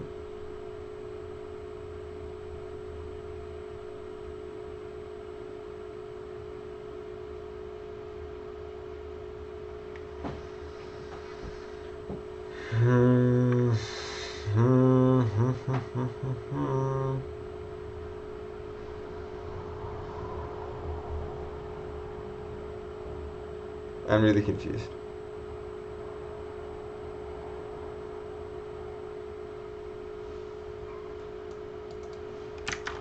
Did we not kind of copy what the document suggested when it came to compile variables?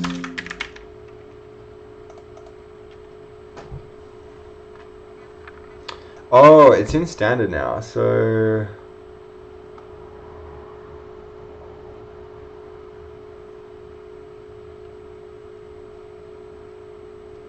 or not, wait. What?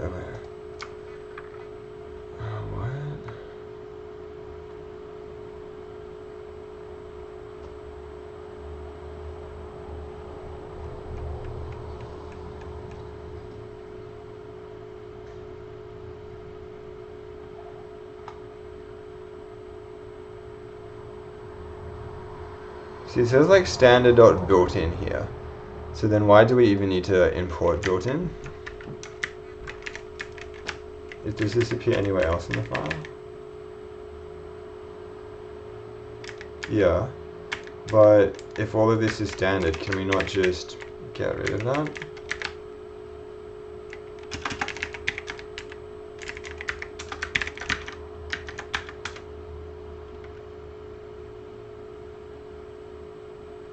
Root structure file built-in has no member named zig version. Okay, is this gonna fix it? No. Ugh. So annoying. Let's just comment this out for the meantime. We may not even need it.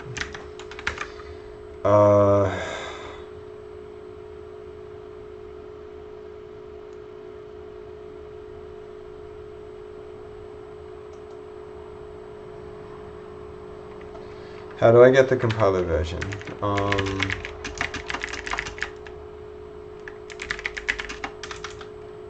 Compile version at comp time.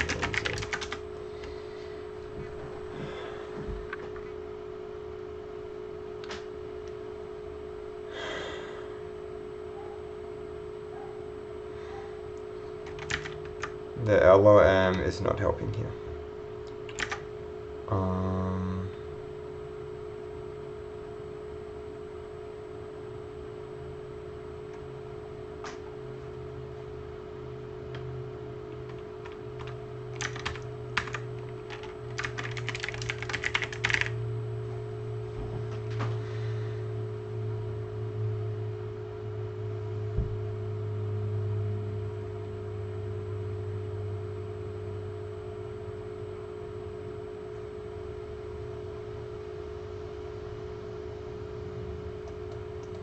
Okay, we might have to just look at semantic version.z.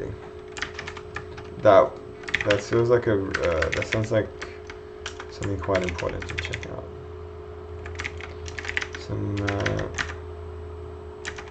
Business standard. Semantic version.z.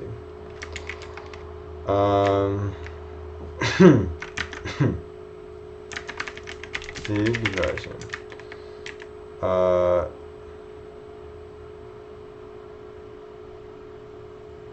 Okay, so we have some struct that's numbers and string, and then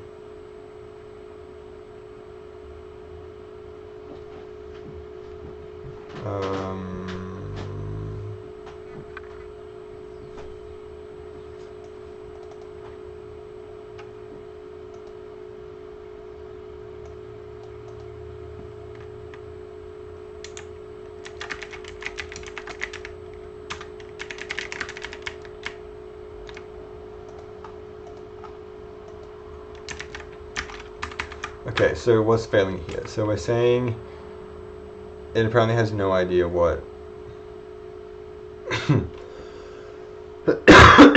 there's no Z version in built in.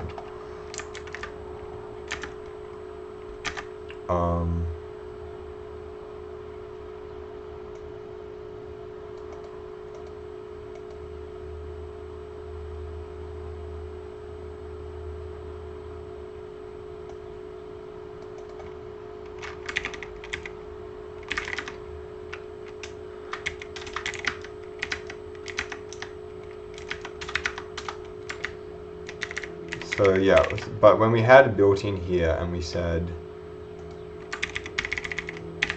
do this, it gave us the same error, did it not?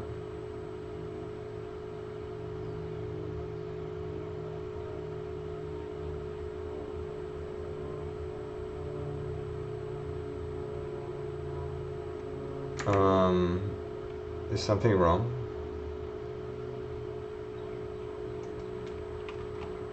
Okay, it seems to be compiling. What?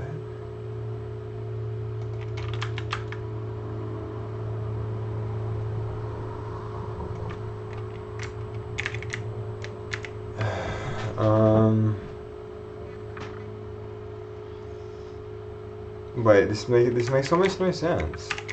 When we had this before, we got a compile error, did we not?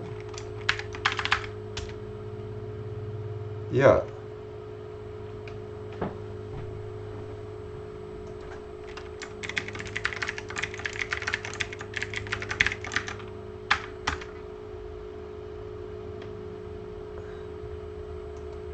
Yeah. So is it saying this works? Like what? What? What?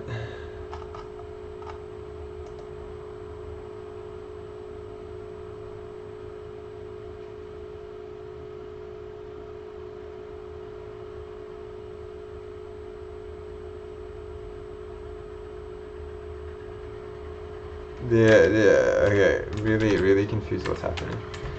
In either case, let's just go back to this. This shouldn't be happening.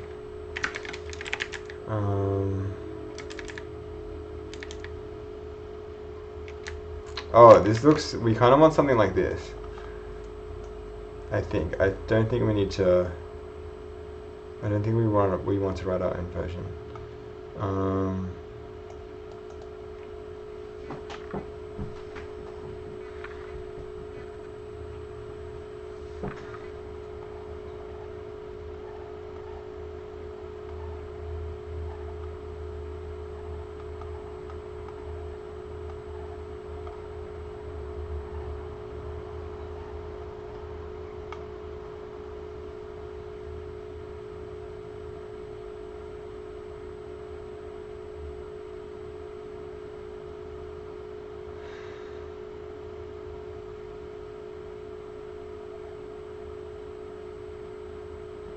It says like zig version.order. Like it's as if it's a method.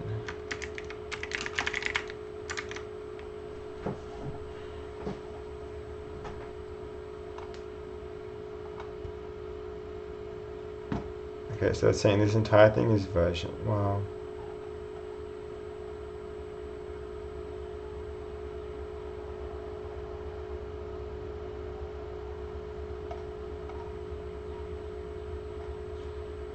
Yeah, I have no idea what's happening with... Like, maybe there's a canonical way of doing this.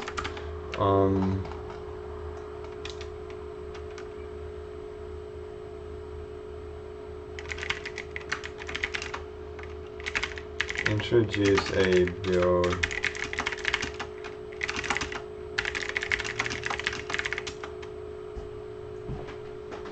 Like, there definitely... Okay. There has been some project I tried where I was building it with some old compiler and then there was this error message that said it's like old. So maybe I just see how they code code and then copy that. Since currently the fact that, like, you know, these should both basically be living in the same place, but having standard here fails one of them and then having built-in fails both of them, I think. At least having all three failed the build.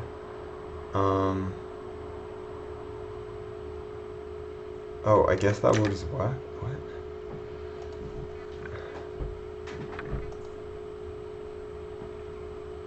This is so weird. Right, like, yeah. Like what?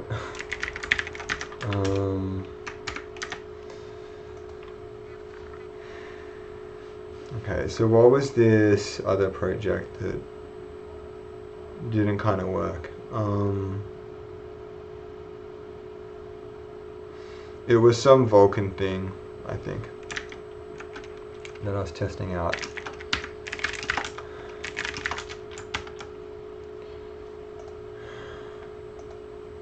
I think it was this one.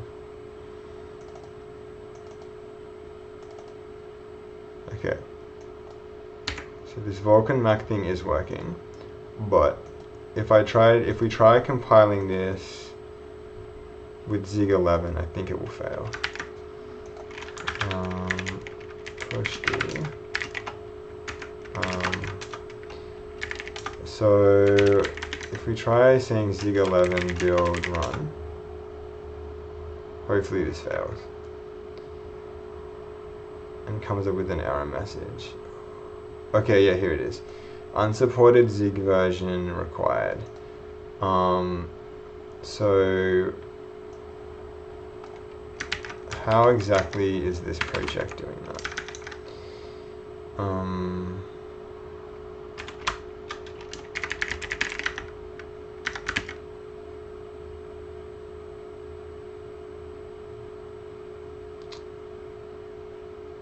What? Is this not a string?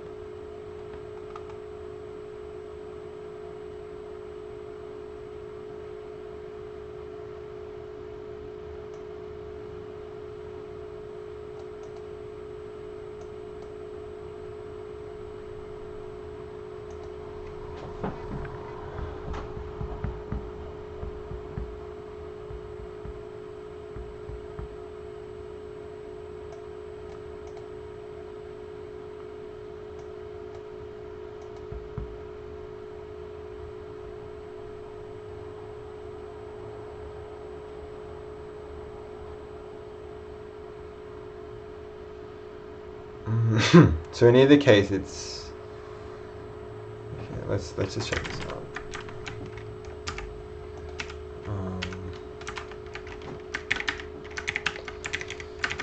Yes, temp.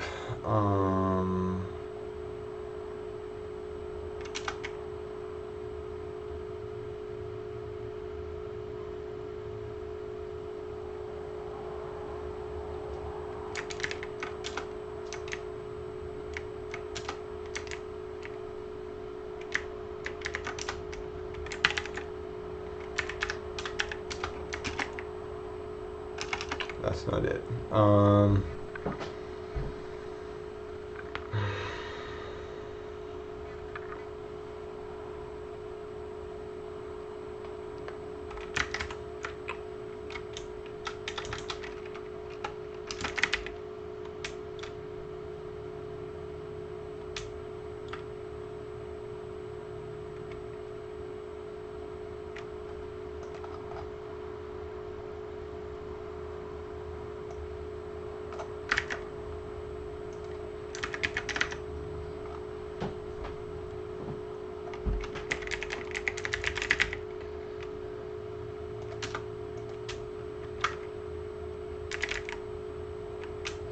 Like, how is this, like, how is the word unsupported not appearing in any file here?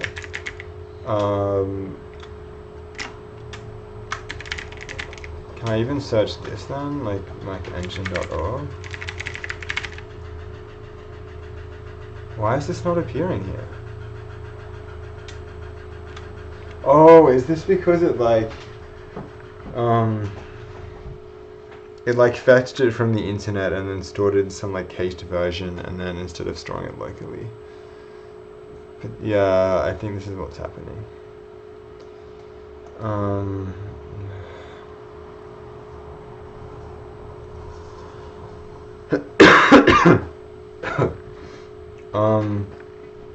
Okay, if this is the case, then if we go, like, I have zero experience with these zone files, and I want to like avoid them as much as possible. But it seems that if we went to maybe this one,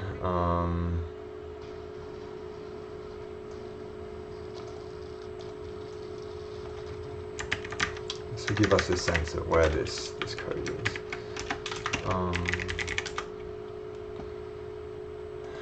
And yeah, I don't like using these zon files for the precise reason that when something is failing and you just want to look up where the source code is, you cannot look it up on your own system.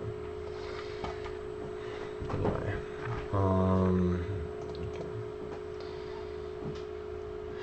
okay, it doesn't. Okay, this looks like kind of what I wanted here. Standard.semantic version.part. Okay.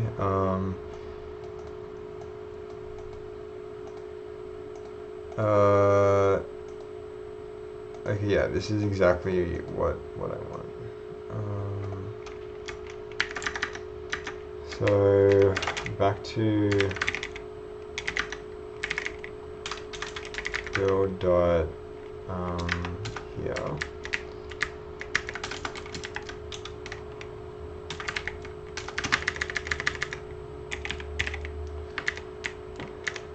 Okay, it's temporary. So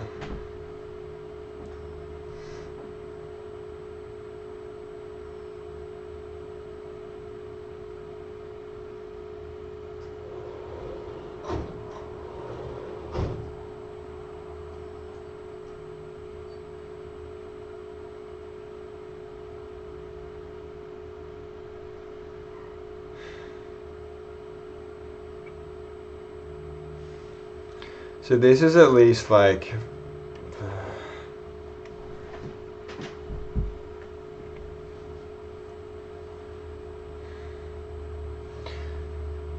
I wouldn't be opposed to saying the version is 0.12.0 as a string, but I don't want to have this like I don't want to have the hash at the end of it.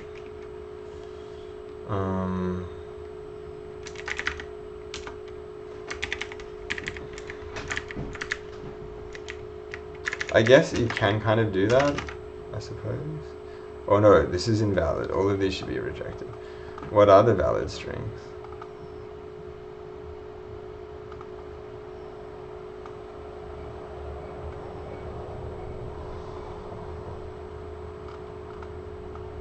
Okay, yeah, the version we want is kind of here.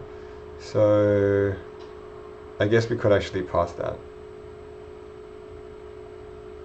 Okay, and then if we just say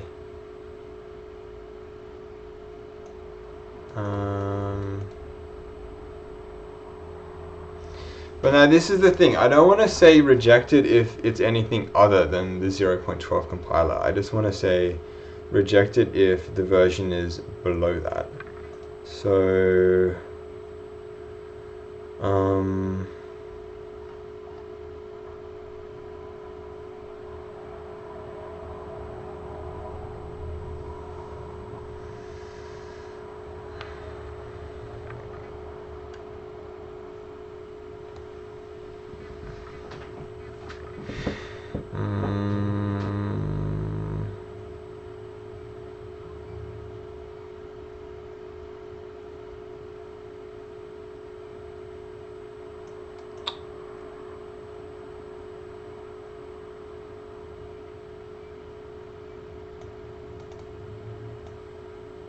oh, so maybe you can do this in order and then like specify the version you want. Like, but then why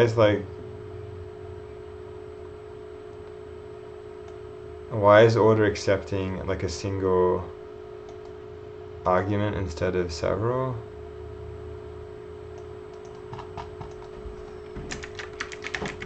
I didn't think stuff was overloaded in Zig.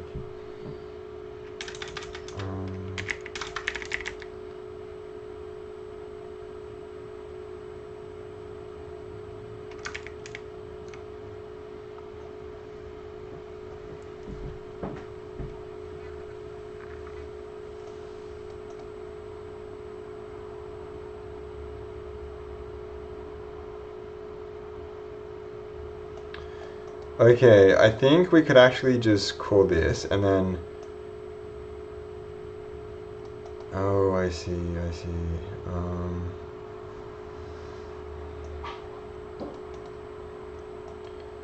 Yeah, so the way of rejecting everything except for a single compiler would be to say if it's not equal, compile error message. But we could say like if it's not greater than, then compile error message. Okay.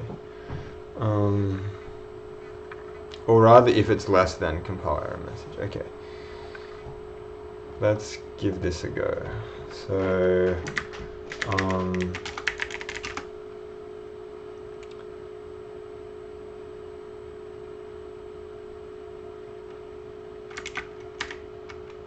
so how are they getting the built-in Zig version? This thing. And oh, but now it's like built-in.zig version. Like, okay.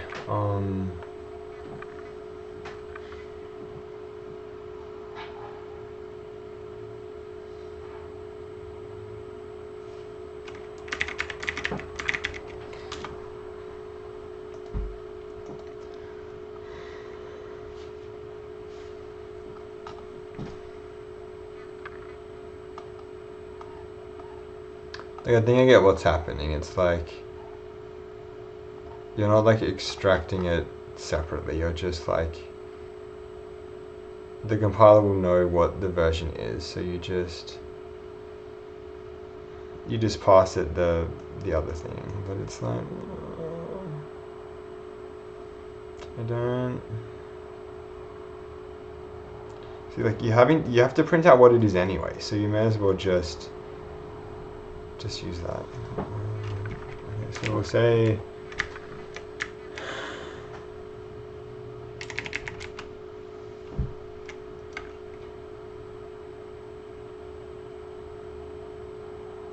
current compiler version is built-in .zig version.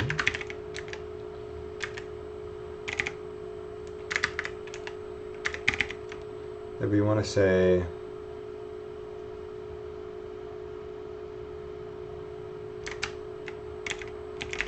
minimum compiler version 0.12.0. Then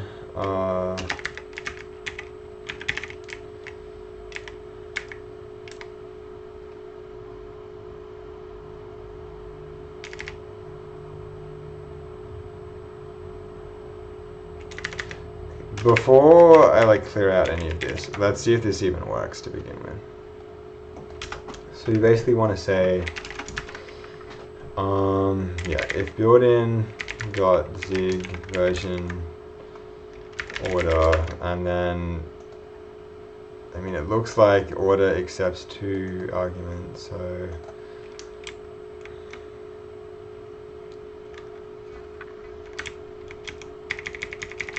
or rather this was like the semantic version order.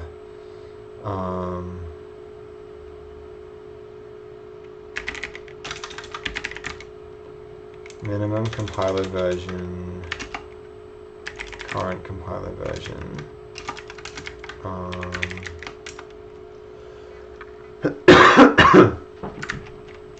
Then we'll just do like compile error.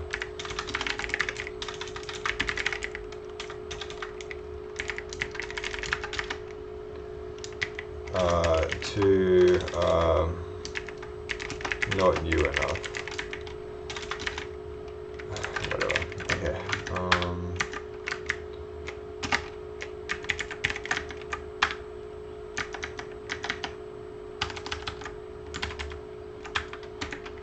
Let's just clear this out. Go back to where we started. Okay.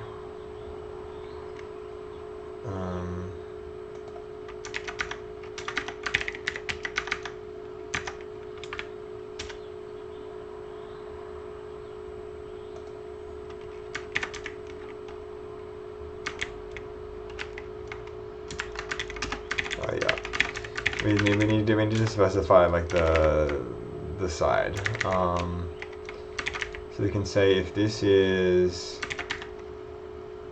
if when we do this version the result is equal to dot less than, then we want to fail it. No. If the current compiler version is less than the minimum, then we fail it.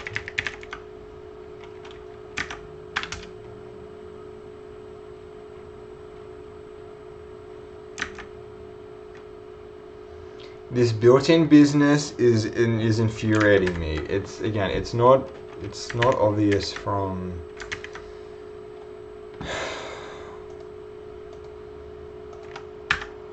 Okay, I haven't read all of this, but I don't think anyone is expected to read the entire language reference.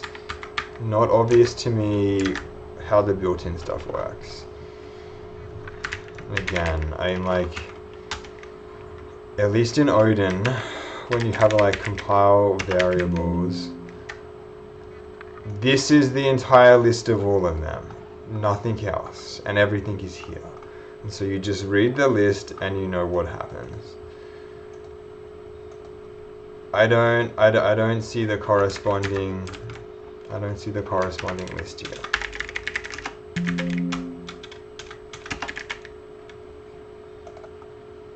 Again, it's like, it says like example of what is imported. Like, what is imported? Like, I want to know all of the variables that get imported. Anyway.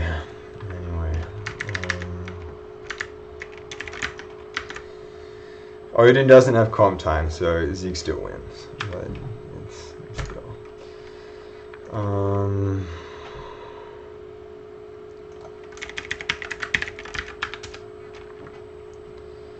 Okay. Has no member name semantic version.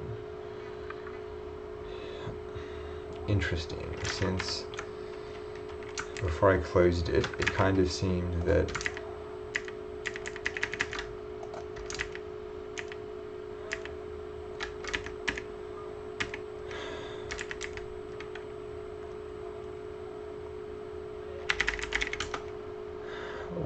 is the Mac. That's what we wanted to go to.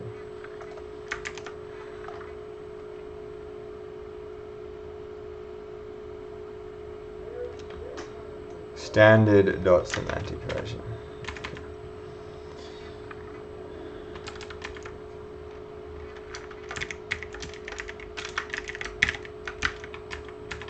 Like, are we? If we check out.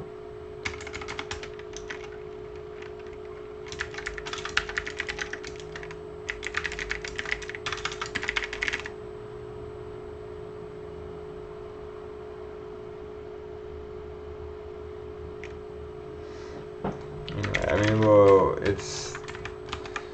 Have we checked out this page for semantic version? No, semantic version is not on here.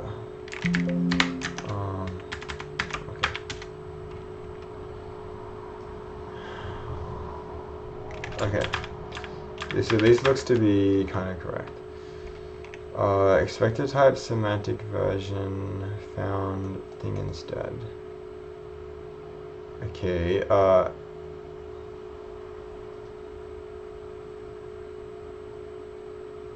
it at least likes that.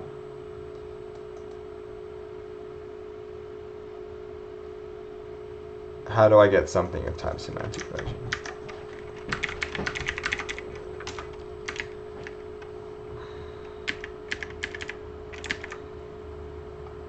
Is it like, yeah, how do I do this? Is it format?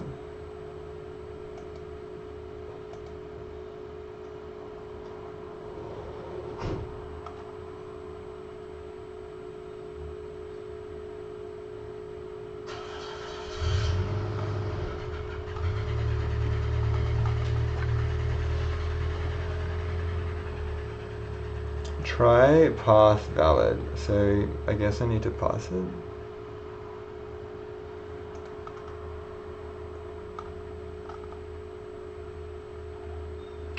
Yeah, pass, we put in a string and then we get a version. So we want to say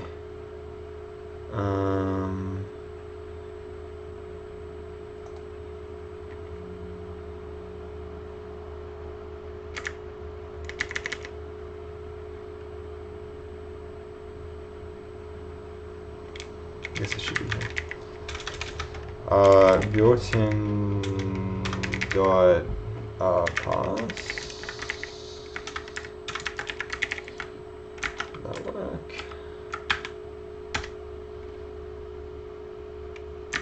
No. Oh, it's because it should be the standard dot semantic version. Semantic version dot or dot pass.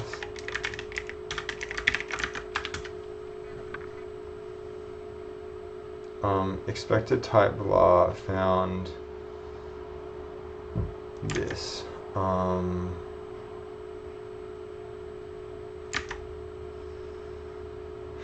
I still haven't done much with error passing, etc.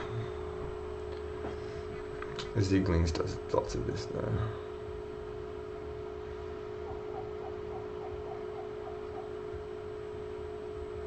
Expected type semantic version, yeah, found this. So I kind of want to say, I guess we do have to process this ourselves, which is okay. So we'll do this and then say, this is compile version string.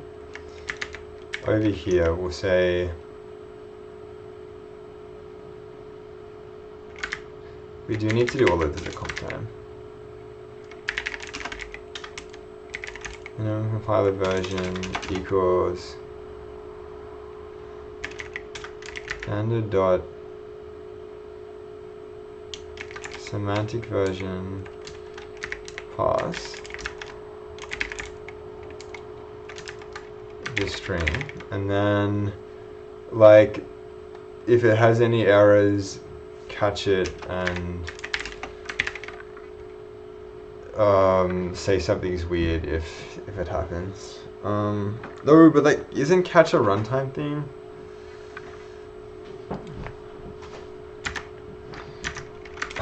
How am I meant to do like comp time error stuff?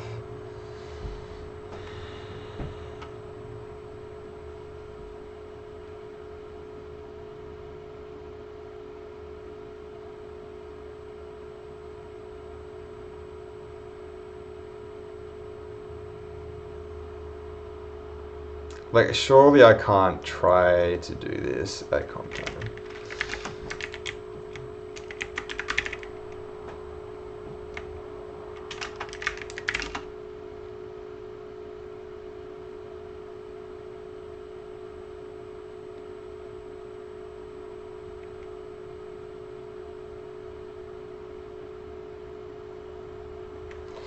Like, I want to do yeah, how? Like, this is clearly fine. Like, I know this should work. So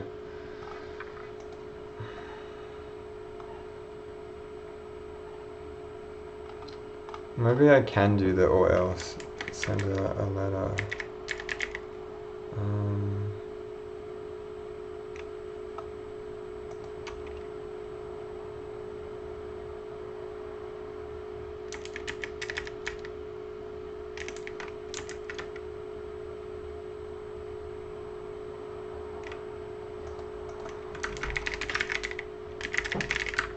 But where is this invalid version error even defined?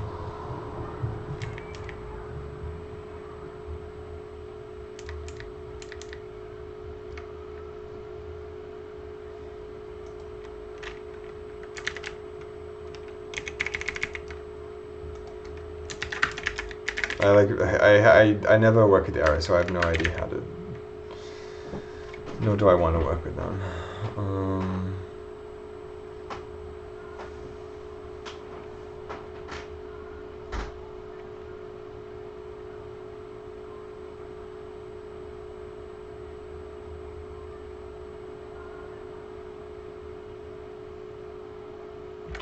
Maybe this is what we want.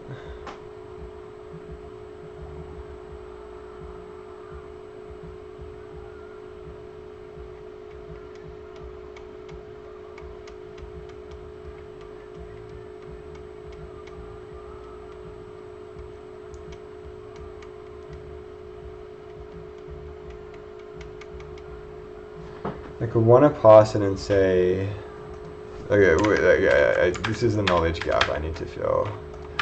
I suppose now's the time to do it.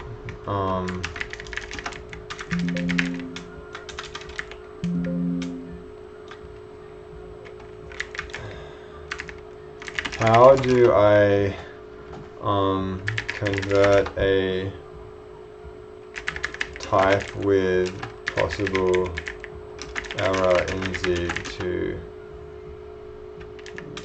the non-error type?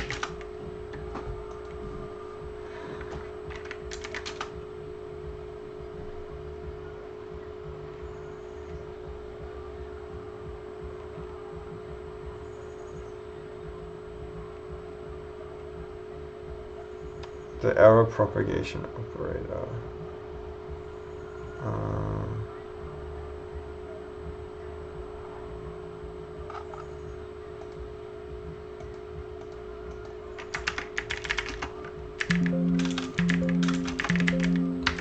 Look, I'm gonna have to look at Zieglings again.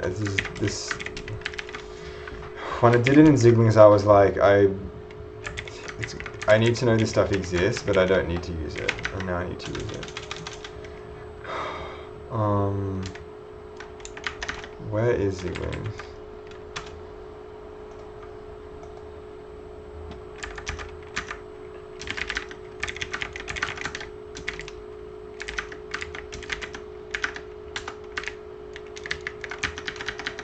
Let's find out where in Zieglings it is. So you want to do like, yeah, this is the question mark. Yes.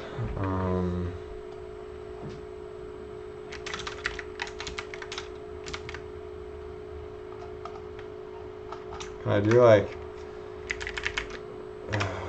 something?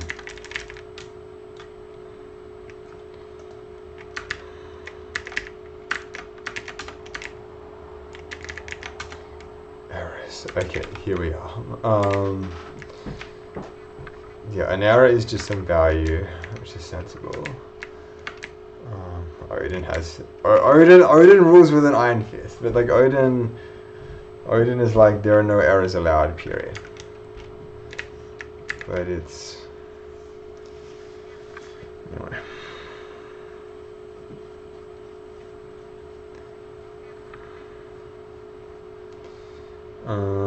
So yeah, how does this stuff work? So this number fail is returning that, okay.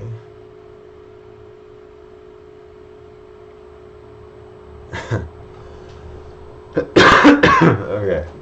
These errors are some struct, but with error instead of like enum. Okay. And then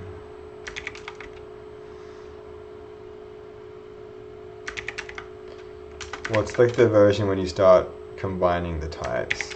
Not like that.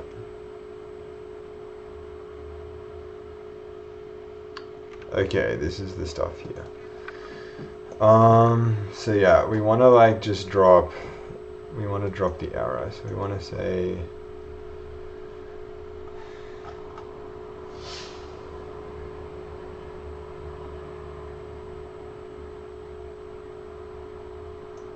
So you can just do catch and then nothing possibly.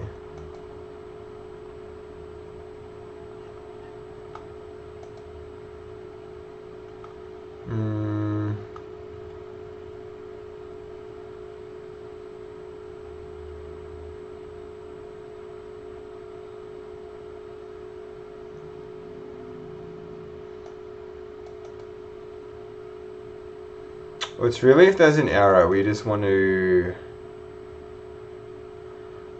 We do want to compile error on it. Okay. No, God.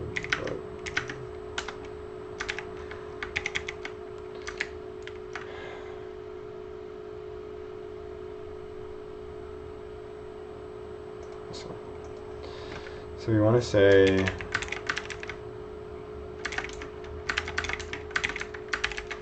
No, where did it go? There it is.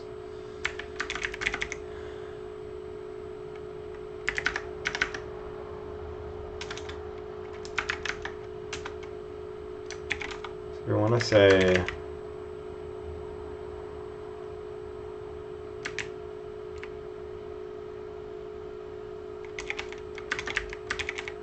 everything smaller. We want to say what? We want to say. Let's just avoid this compiler string thing. Pass 0.12.0. Okay, and then if it fails,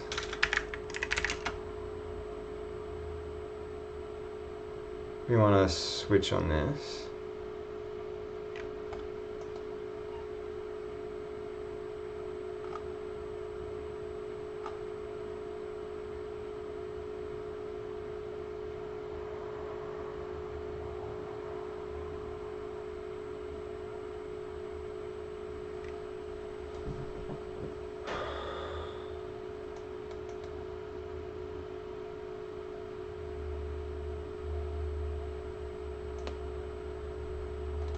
So yeah, call this function, and if the function returns an error, do something with it. So going that, if there is an error, then now we want to say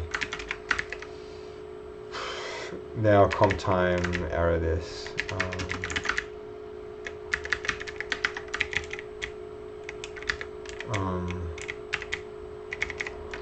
Semantic version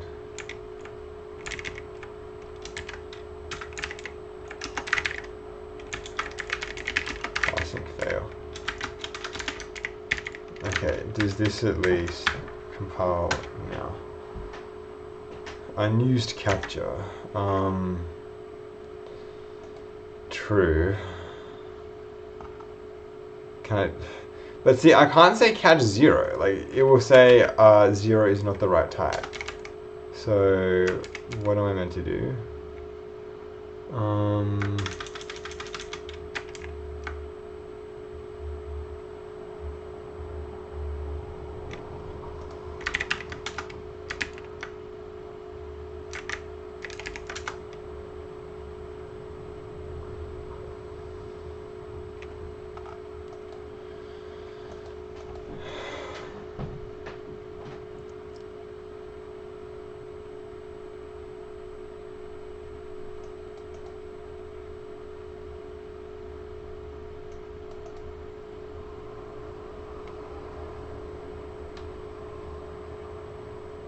Sie ganze Handy.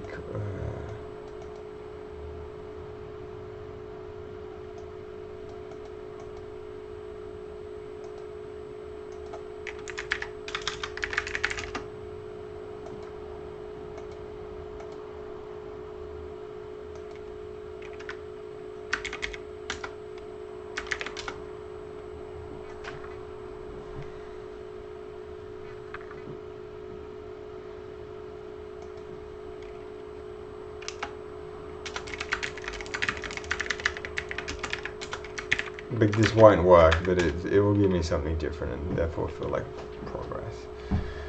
Okay, unused capture. Yeah, I know. Well,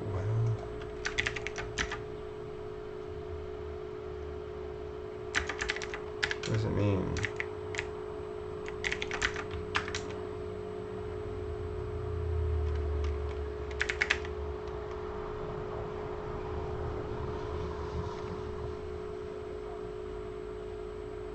Okay, maybe this is actually working now.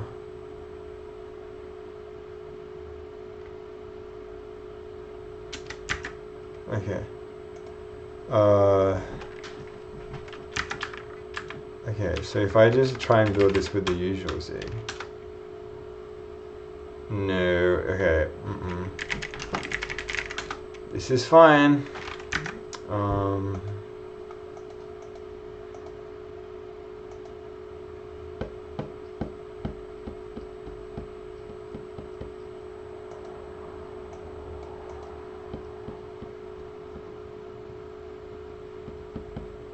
Is less than like less than or equal to? Let's just say it's this. No.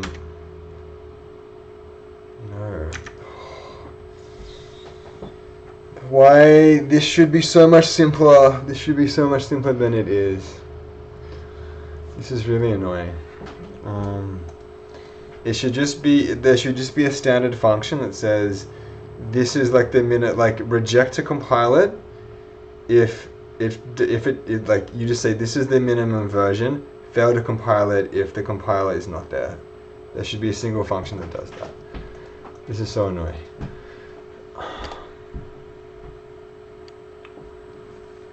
So what?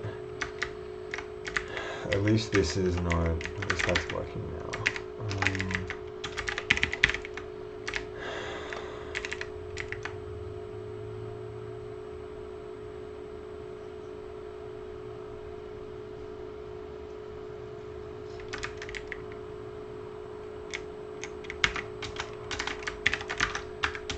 So yeah.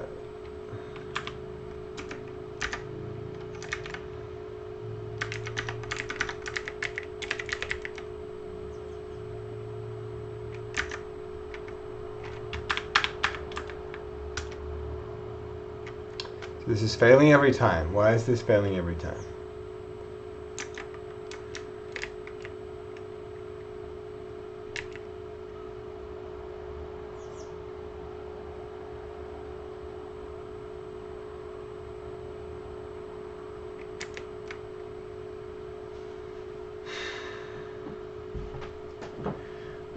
This is obscene. This is totally obscene. I want to just go back to this easy version where we're just dealing with zero, where we're just dealing with integers. At least I actually know what the types are there.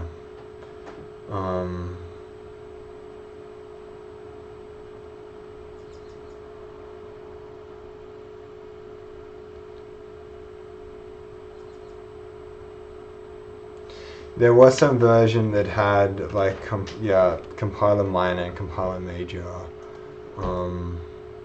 We've tried to do this, and either the Zig documentation isn't there or the procedures aren't there. So we're just going to do our own simple thing. We tried.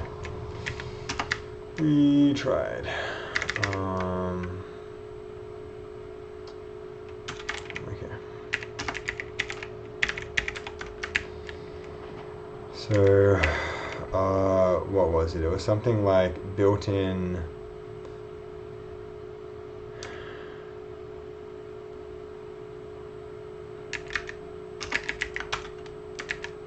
It was just this. Good thing we didn't get rid of it.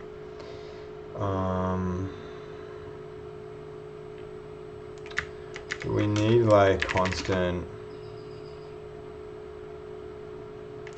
current compiler version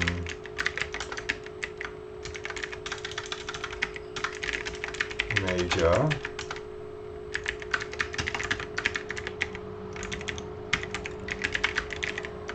current compiler version of minor. So this is now meant to be built-in dot. How did this even work? Was it this like Z version dot major, and then the Z built-in versions of minor? Let's just see if this even compiles. Undeclared identifier, something major version. So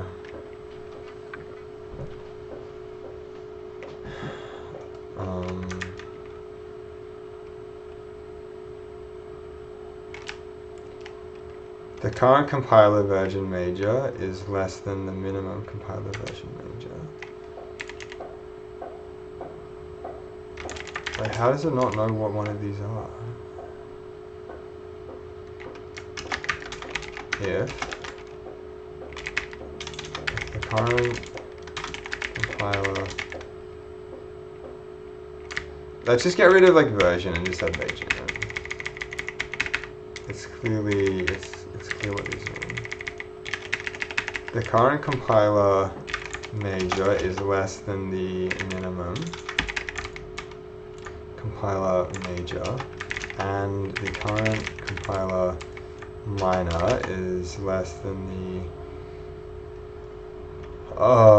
minimum compiler minor. Then do this thing.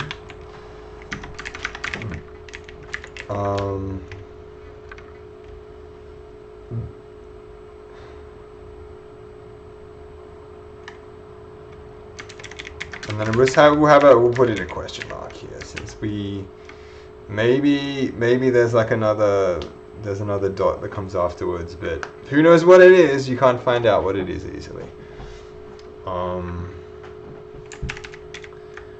So then we do that. Use of undeclared identifier, compiler version string. I thought we got rid of that. No.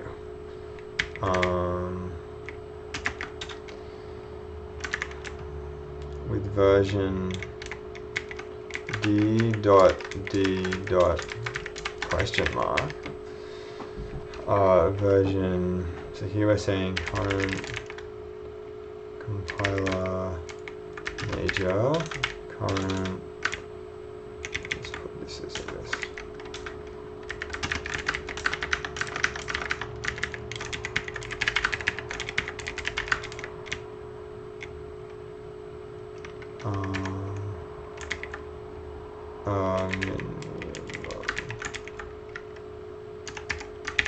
Okay.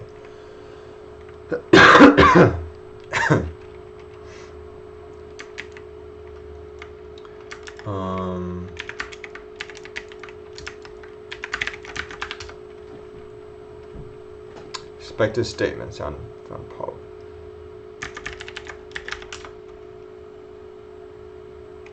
Oh, we've done something weird with this.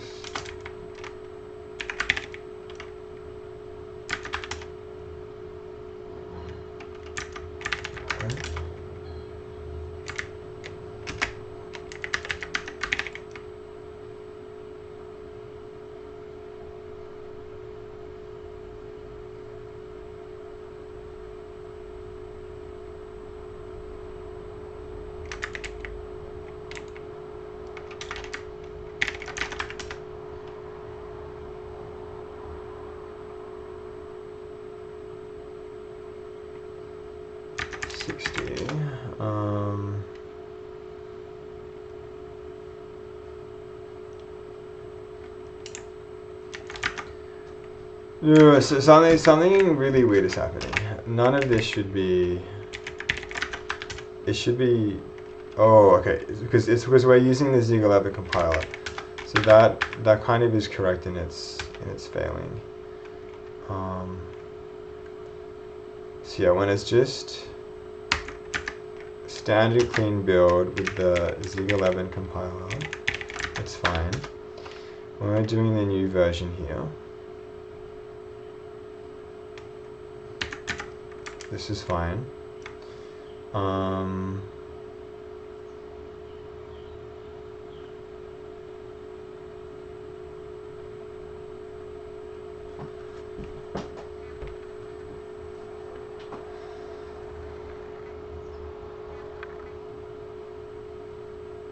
But then why wasn't this failing when we were doing this with Zig11?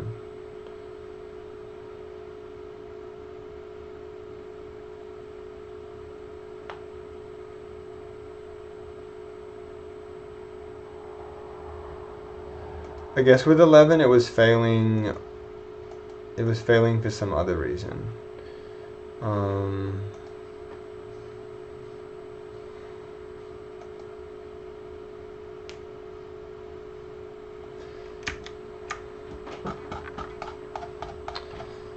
Was failing since it said, we don't recognize these words in this build script that have since changed. So I kind of want to say.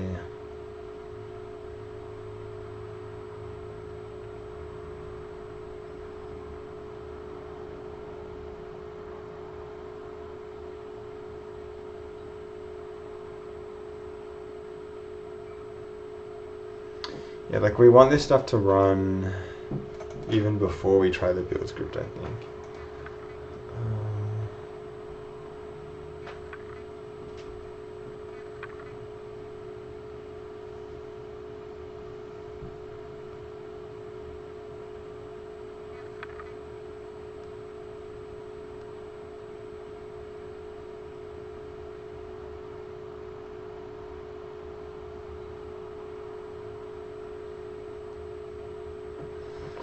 So maybe we say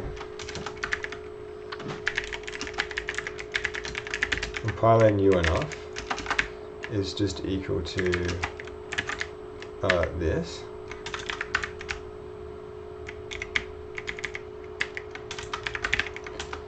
And then we say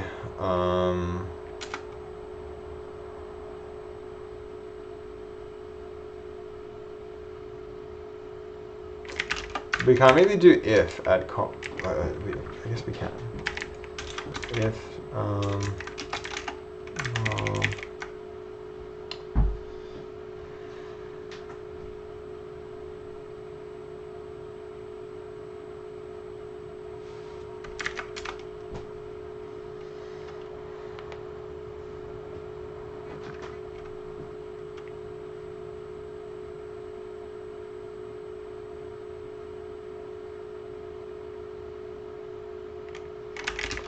we could just say compiler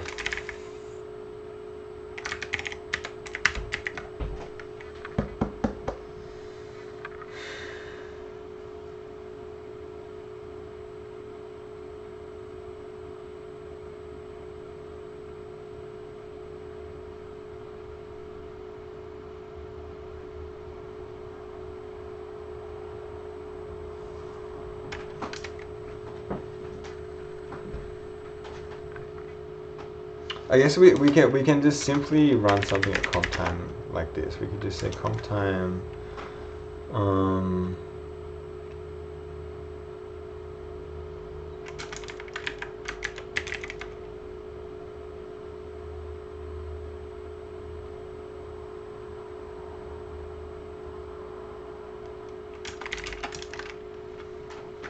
If the compiler is not new enough, then issue a compile error.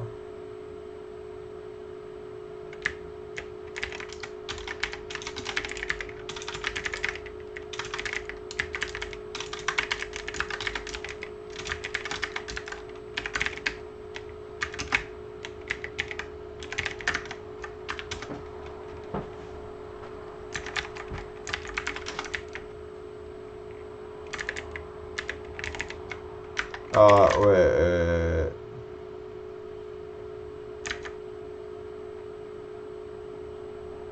can I not just run that?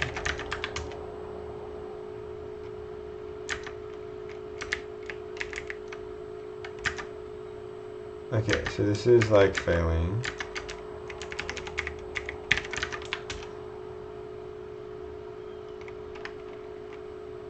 Okay, wait, what's happening with this logic? So apparently this is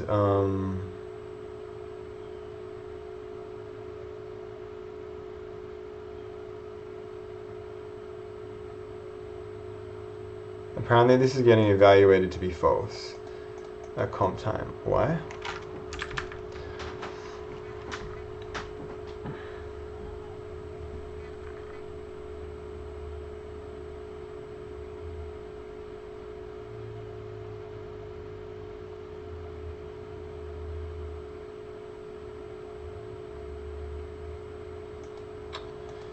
Oh, I see. It's because this is the kind of fail condition we just want to say is the minimum compiler is the current major one greater than or equal to that, and I'll say like compiler okay. Compiler age or compiler version okay is just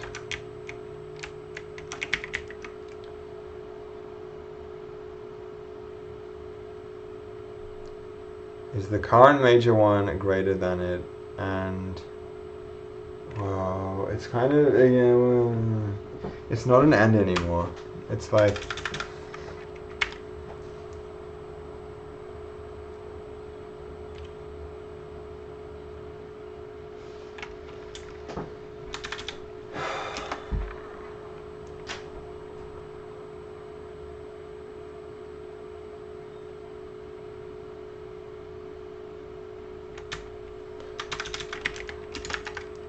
so say if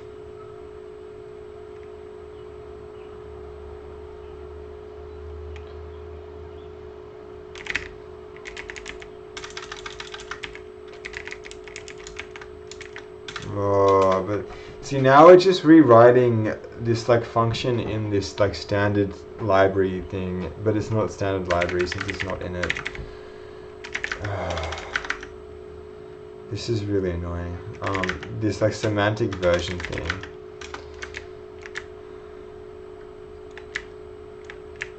We're kind of just rewriting this because for whatever reason we can't get it to, it won't, there's no documentation for it and it won't work in Zig. So,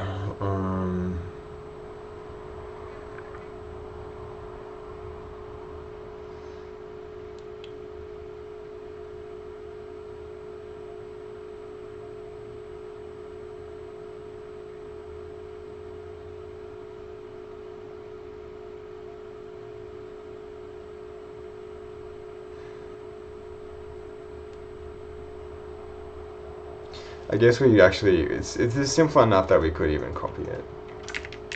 Should be fine.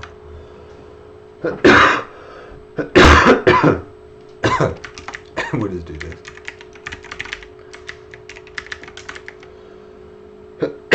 And we'll say here, we'll add in the patch.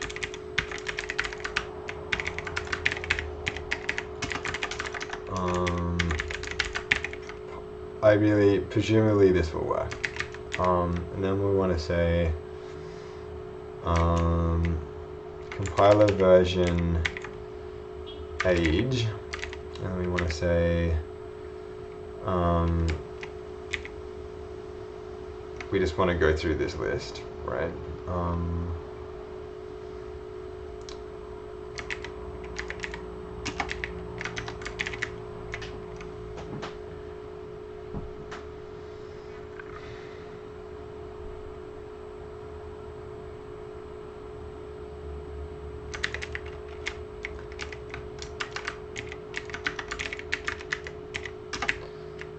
There's like some arbitrary block we want to go through. And then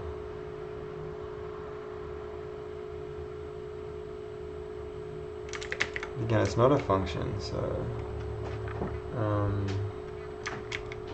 why don't we call this determine compiler version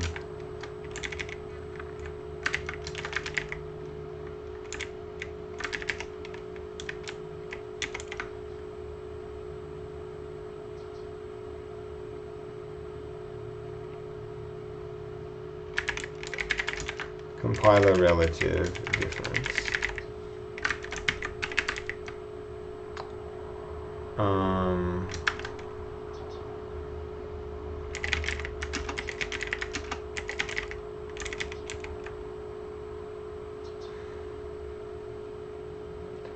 This feels like it's going too far.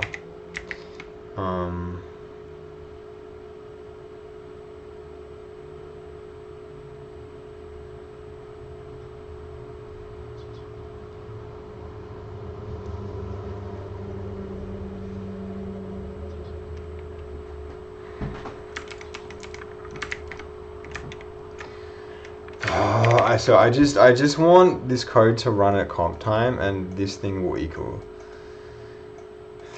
that. Can I do it with like the break and the block in these blocks?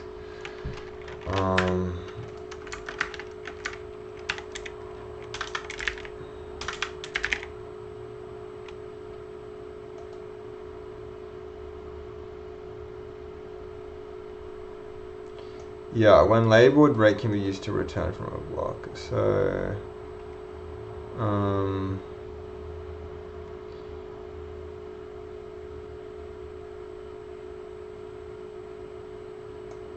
yeah, set it to be like that, and then run this block, add one, and then just set y to it. Yeah. So we want to say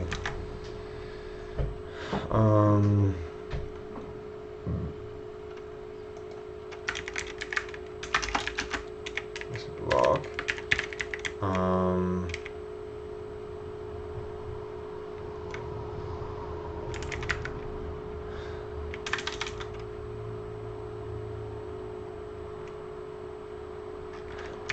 yeah, so first of all, standard.math.order. That for all of these. And then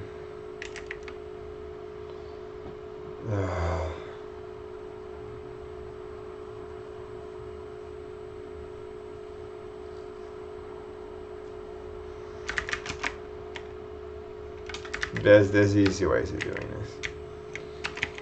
There's much easier ways of doing this.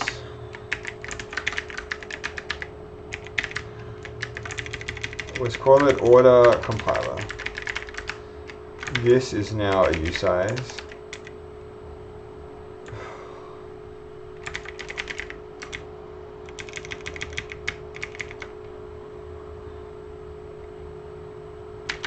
Call it C1, C2, C3.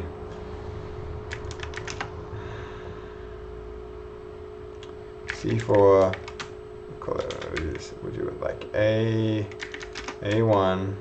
A2, A3, V1, V2, V3. 3 a U size.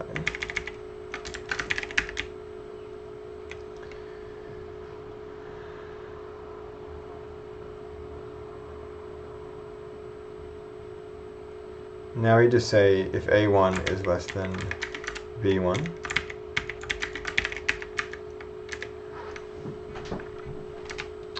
this is not really descriptive.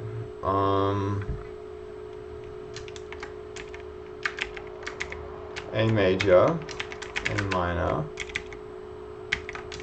A patch, B major, B minor, B patch. If the A major is less than the B major, it's a smaller compiler.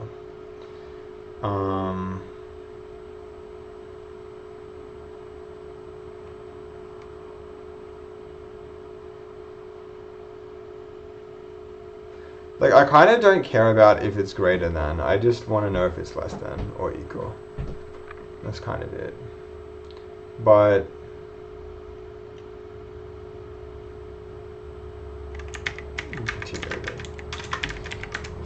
this is greater than the B major, it's greater than. Otherwise,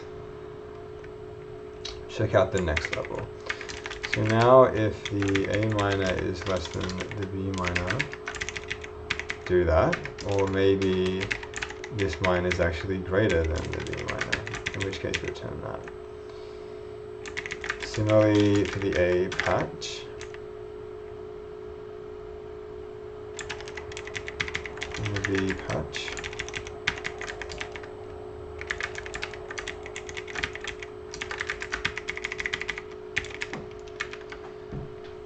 And luckily we're not dealing with any ridiculous nulls.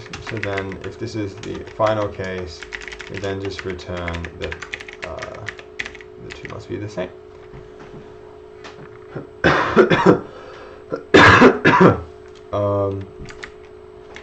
Okay, and so now let's change this to be, I mean,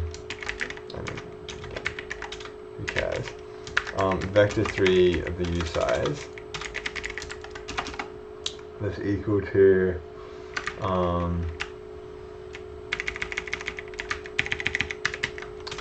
that's now equal to 0, 12, and 0.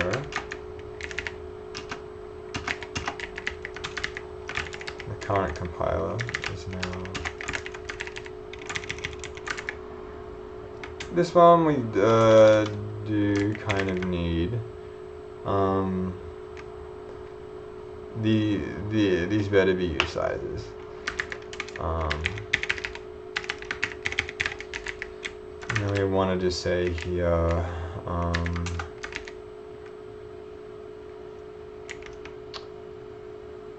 I want to say if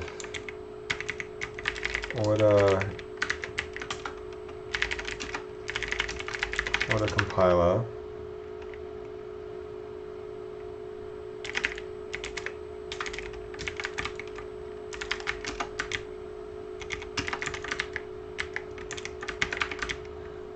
all of these ones.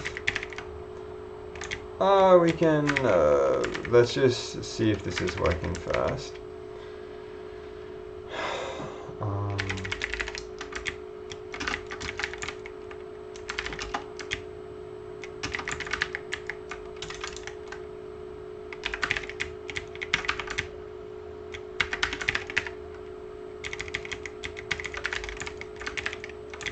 And if this is not ordered, fail it.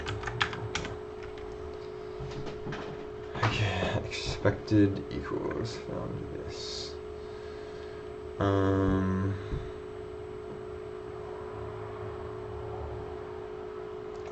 Why?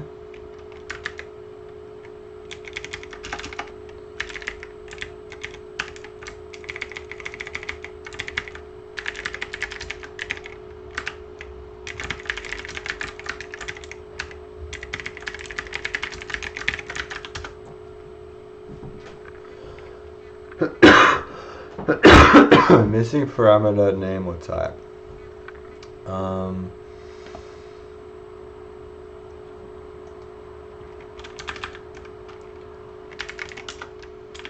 try again.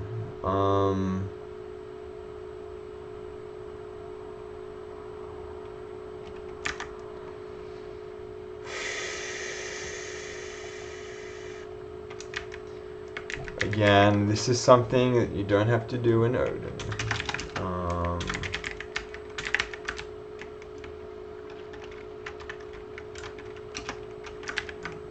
Macro.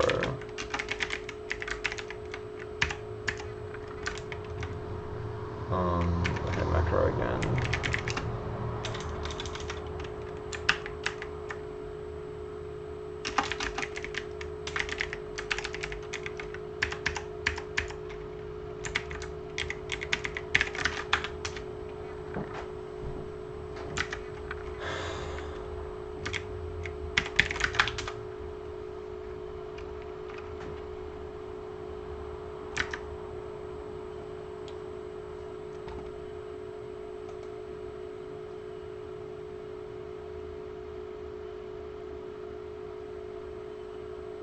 Right, I don't know why I did that.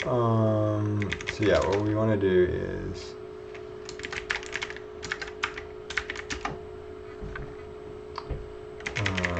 size, major, minor, and then attach.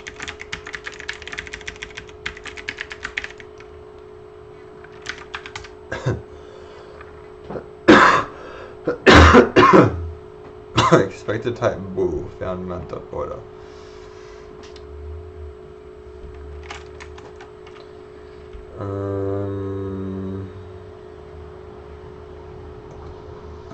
Oh yeah, I want this to be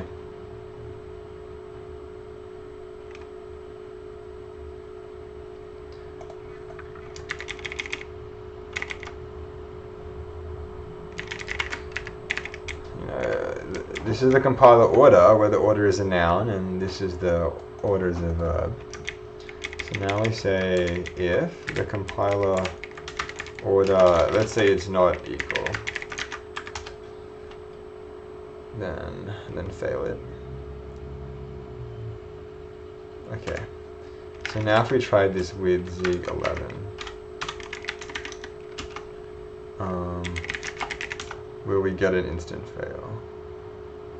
No, it's still doing this, which is annoying. Like it's okay, this is failing though. Okay, this seems to be working finally. So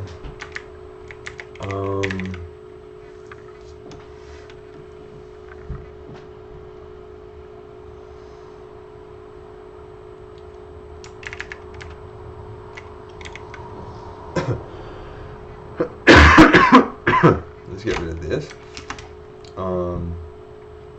And just say left vector. Oh, I need some water.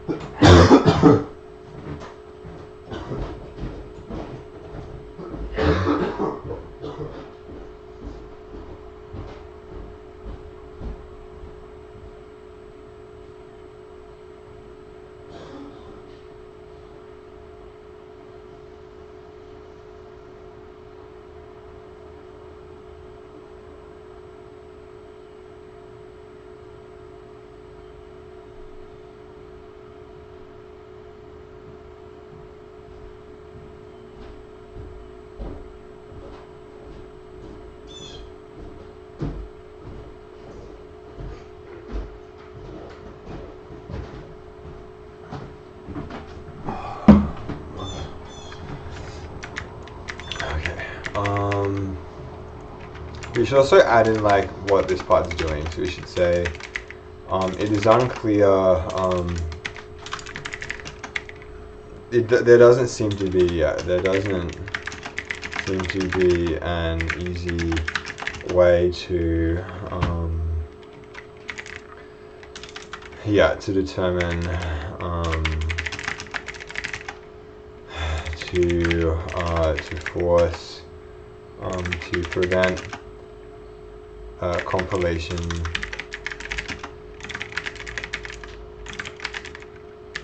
compilation for older compilers, the code that this is not clear in the current documentation, and other code that we have seen do this in what is it called? What's this? In like semantic version is difficult to it's difficult to understand.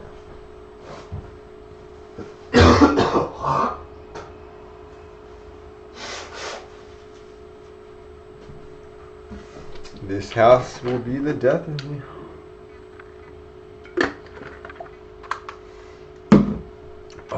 Okay.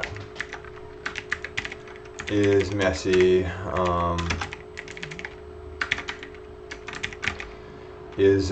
Yeah,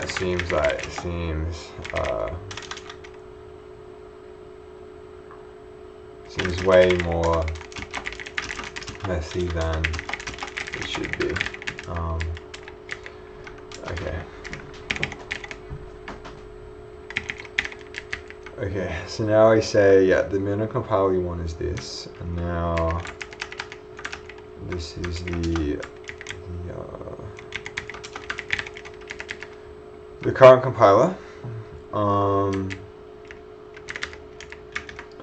Let me do that, and then for this fail here, we want to say while it's failing. So we want to say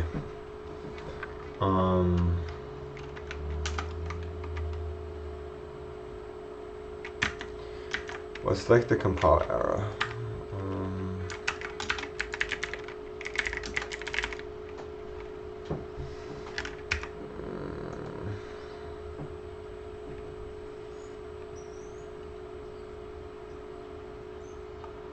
It has to be a string. Okay. So we can just say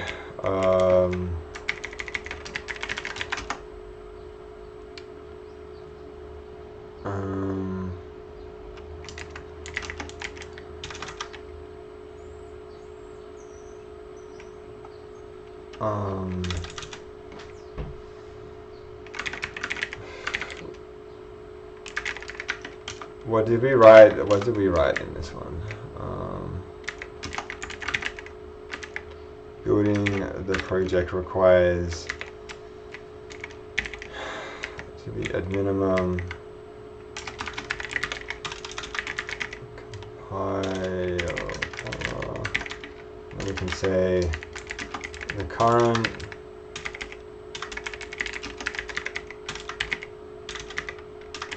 compile. Well, okay.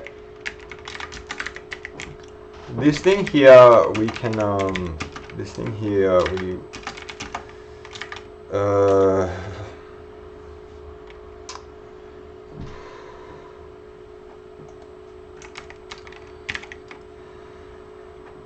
there is some way to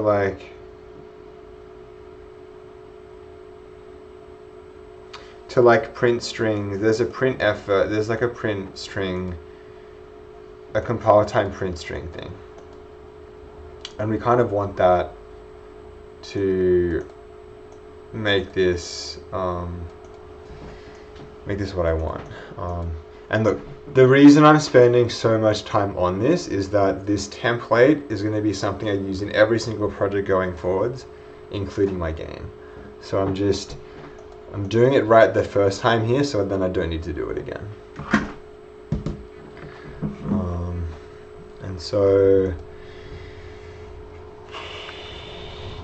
what's this? What's this function called again? It's like compile print or something.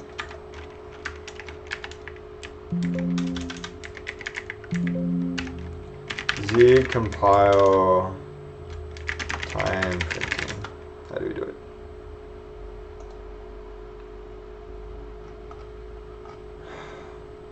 It's just comp time print. That's right.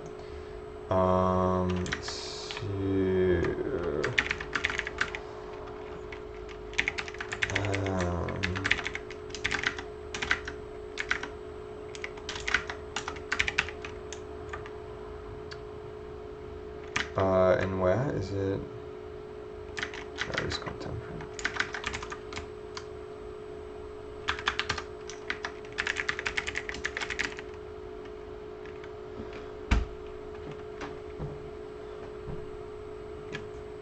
It's in format. And it was line 8 to 7.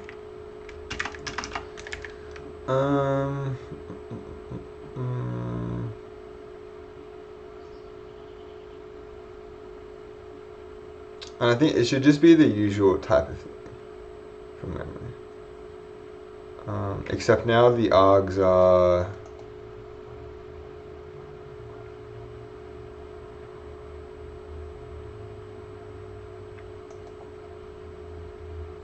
oh, here it is. Okay, we just say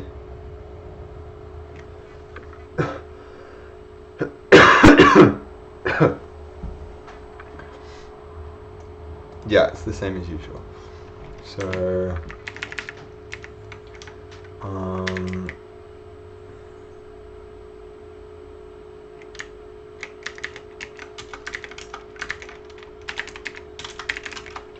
we can say minimum compiler string, and now we want to do standard.format.comp time print.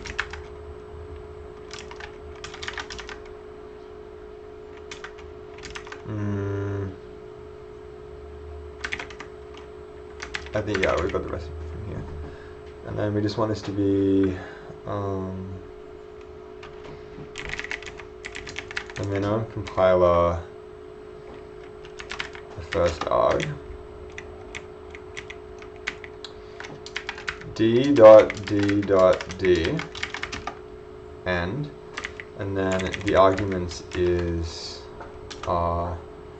that, and that.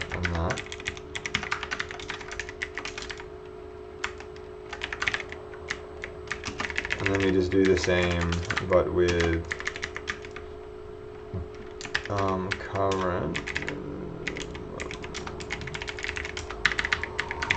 Okay, and then see, this is like so much easier than like some weird like string that like may or may not be there in the documentation, like, and it's hard to use or impossible to use. It's just have what it is. And then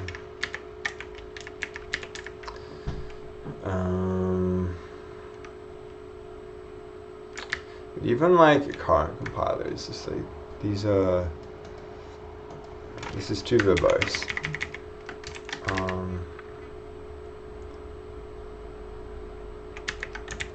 Maybe even like compiler min, compiler current.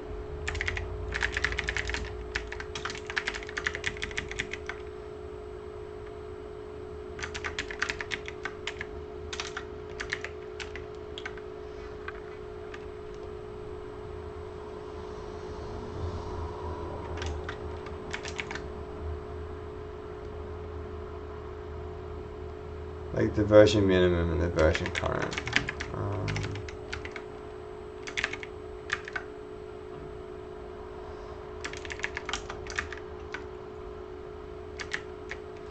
No, I wanna, there should be like a,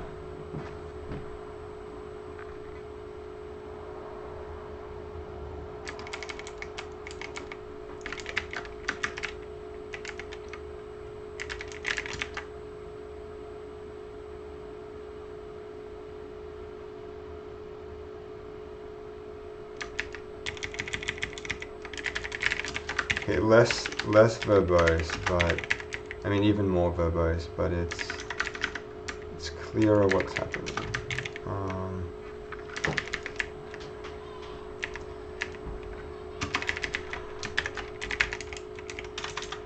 Minimum compiler.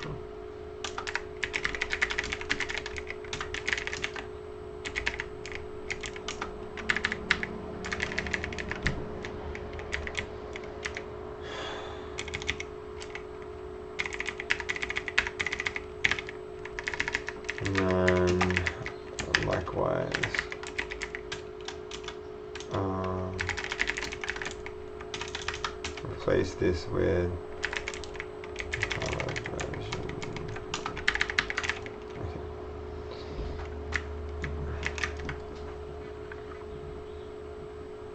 I just like that these are taking up too much space. It's fine like this. Screen wrap like this is okay. And then likewise.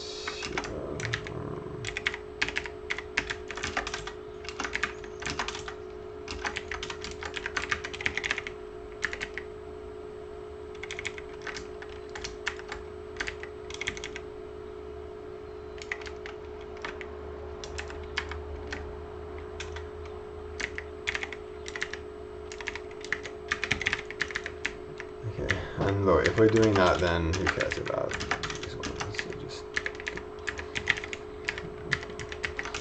get all the compiler stuff there. So now,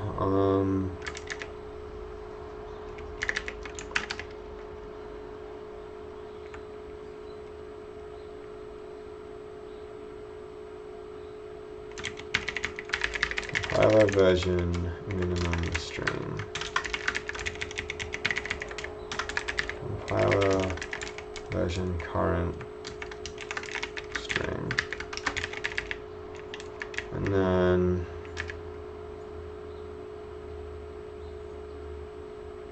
this needs to be changed.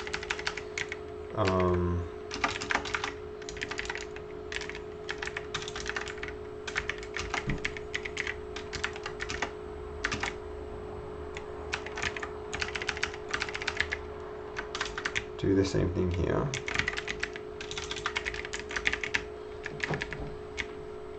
And then here, just taking the compiler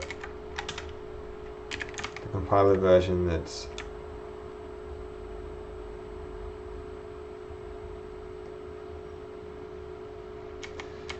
okay, it makes more sense to have this one here. Right. And then if the minimum is greater than it, then fail it. Otherwise, it's fine. So we can say building this project requires the compiler version to be ... compiler version minimum string space at minimum. The current compiler is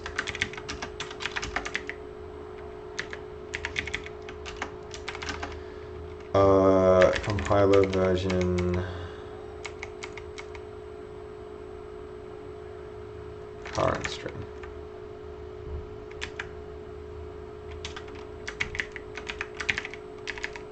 Okay.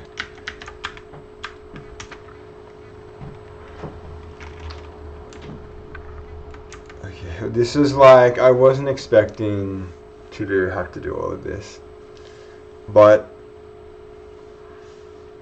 we'll now have something that works with projects going forward. Okay, so this is totally like, it's okay, it's okay, it's okay.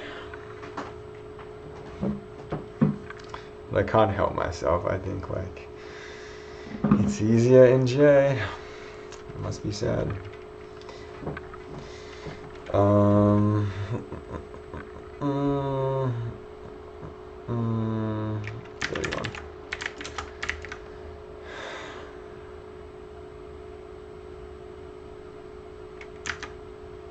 Right.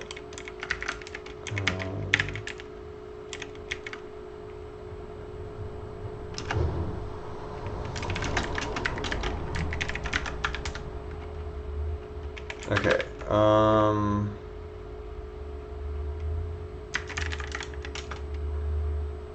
Right, all of this stuff needs to be changed.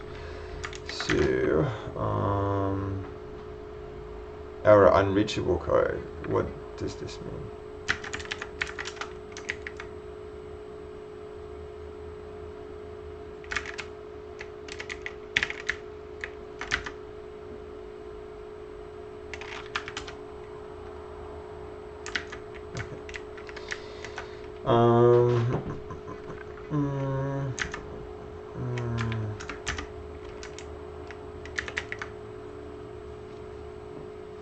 And so we're saying if the compiler order is, I don't know, this stuff is important to get right. So we can say if the compiler order is less than, or like, there's too many like negations and stuff going on. Everything should just be without negation. So compare the minimum with the current. If the order is less than or something else, it's fine. Otherwise fail. So if the order is not less than or the order is not equal, which does mean greater than, but it's kind of easy to read this way, fail it.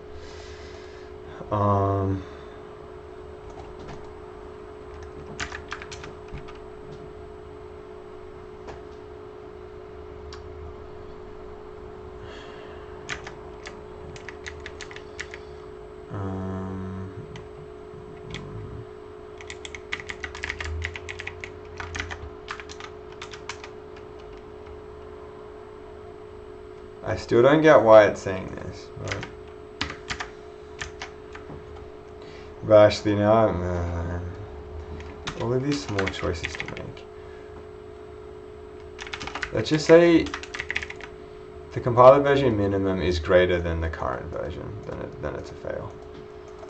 Okay.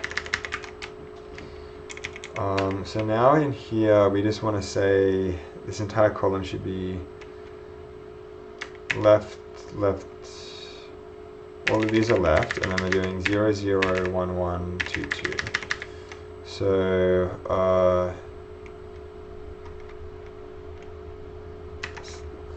clear these out.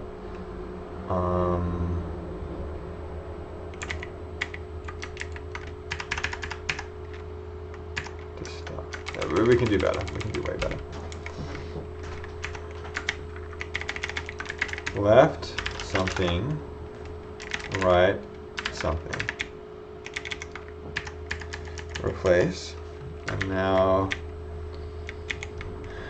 0, 0, 1, 1, 2, 2. Repeat. Okay. So now we are actually getting this unreachable code, and it's not going away. Why?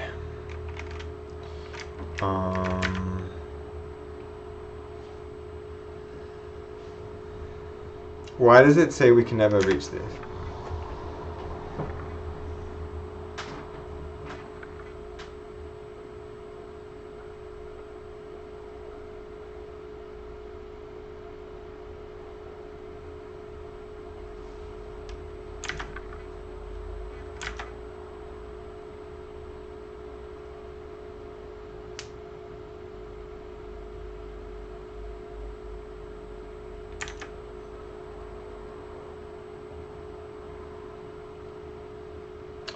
Control flow is diverted here on line 31.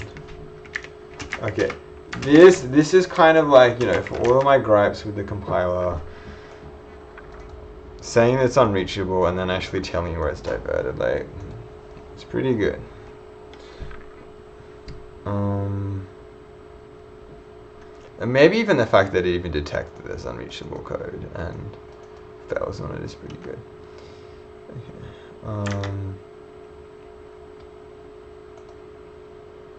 Oh, so we're saying that like this has to be some gigantic string. Okay. So let's just say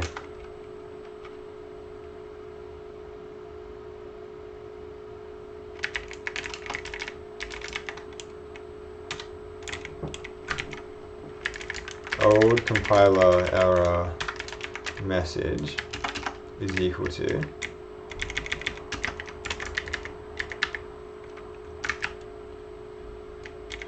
this thing, error to be this at minimum.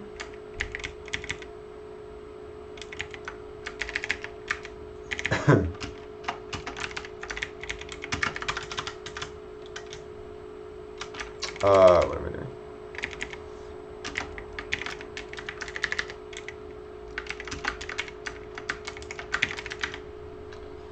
current compiler is this.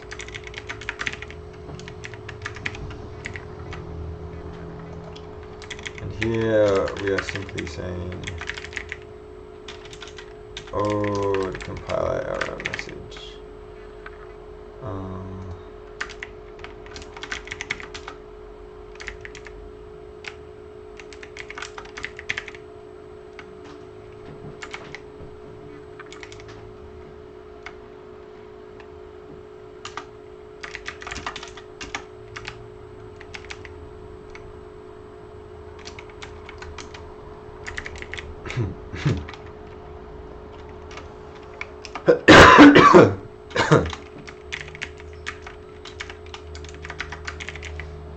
Okay, that to me is a bit more readable.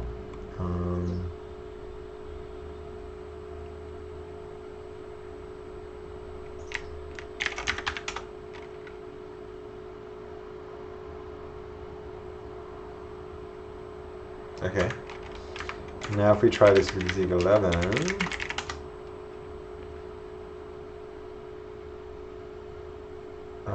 no, why isn't this, where is our error message? Oh, come on. It was appearing before and now it says not.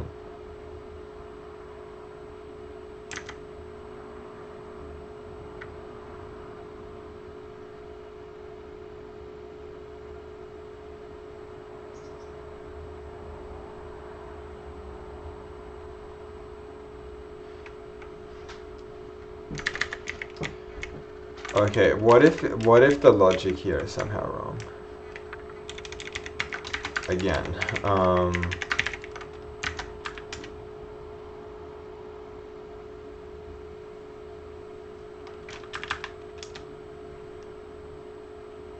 no, it's like, yeah, it's fine.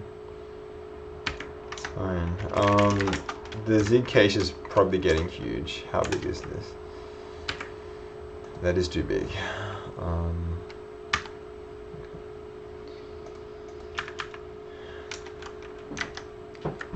So no, we just want to say, yeah, if it is,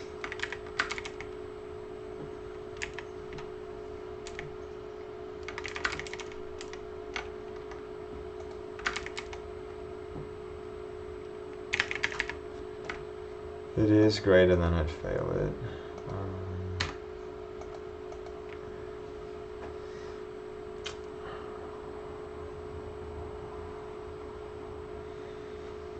It's just annoying that it's super annoying that this is, we're not getting that message here.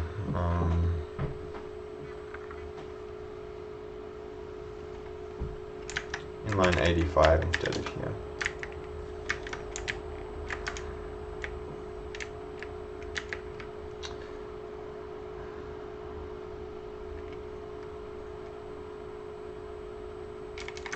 Like, what if now I'm just worried that, like,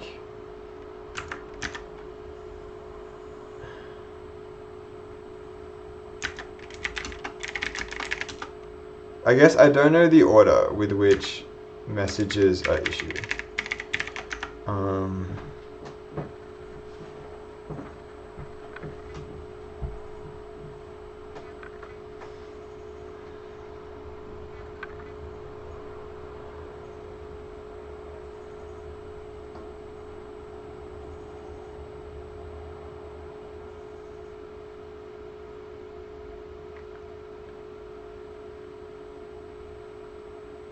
In either case, say we want to negate this and try and put it with our proper one, we should get the compile error here. Yeah. There should be a space.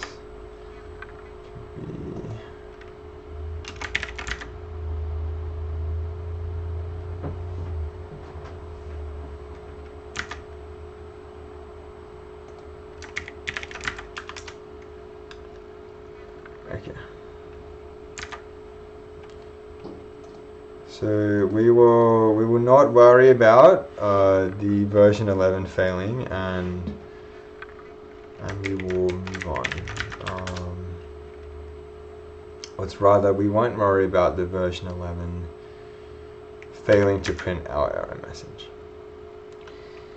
Okay, we've now got some robust way of checking for this. Okay. So,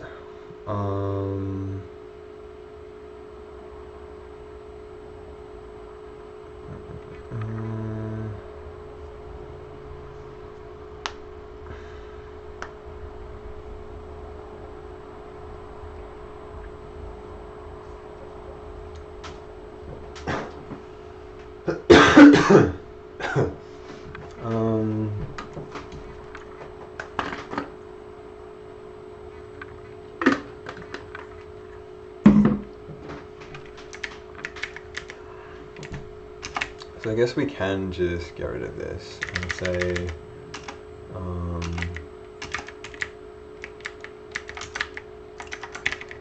failed to build if the compiler is too old.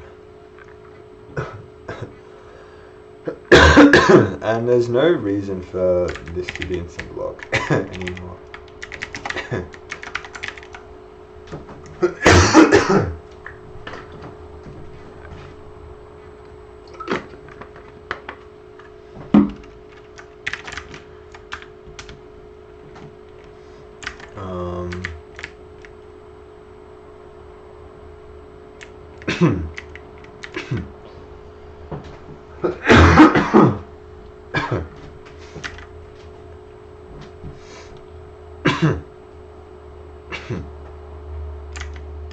I'm gonna turn off the mic.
Okay, I'm no longer dying, so,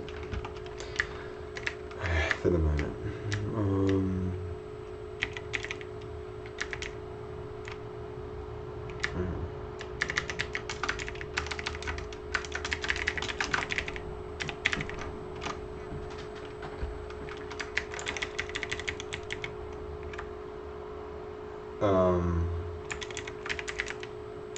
Whether it's possible is unclear.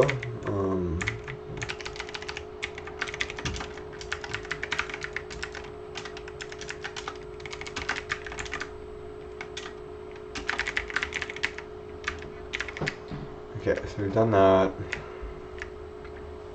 and now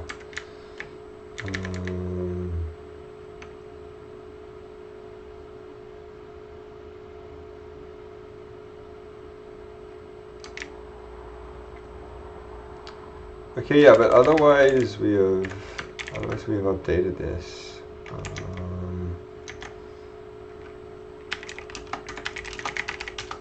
See, what have we added?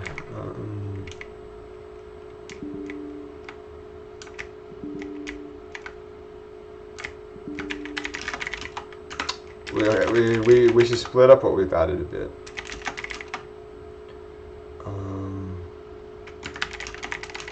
So what was the changes to main? It was just that.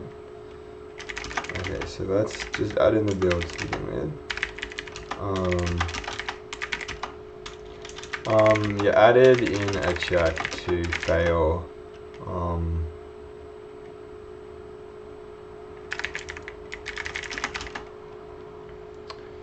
If below specified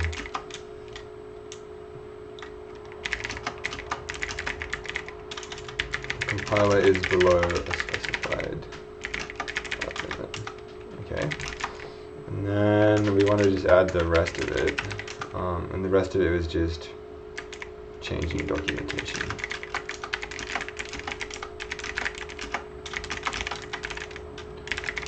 Change documentation to reflect.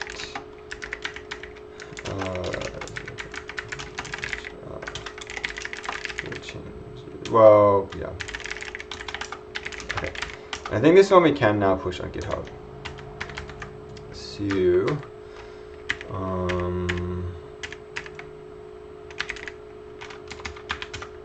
github.com/loaded.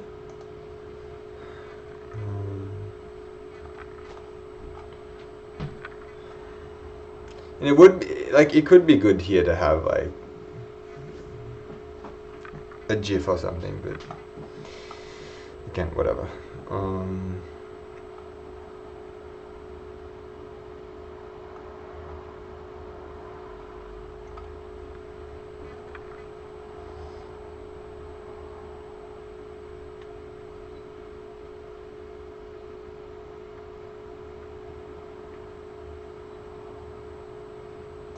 I reckon this commit number, we could even change this to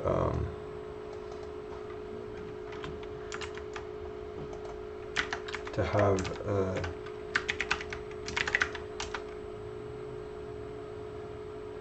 the code stuff, the code formatting, which is done how.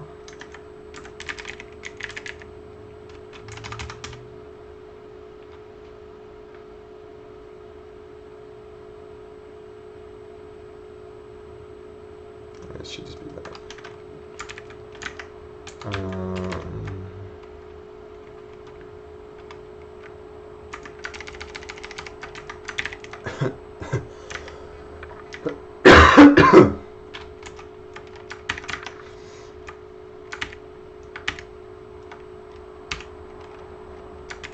Let's get rid of all of that.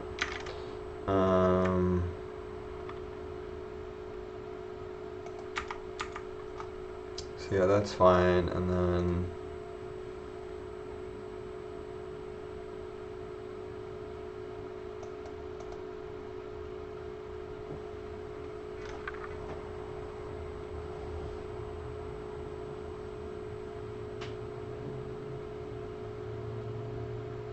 requires the compiler version. Oh, there's like so many of these typos everywhere.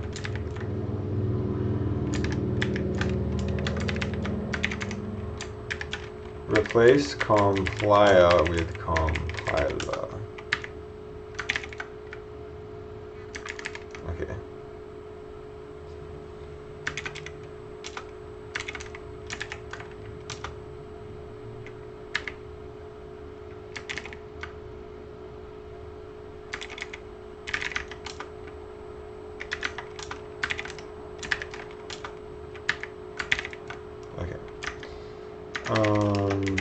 So yeah, lots of small changes.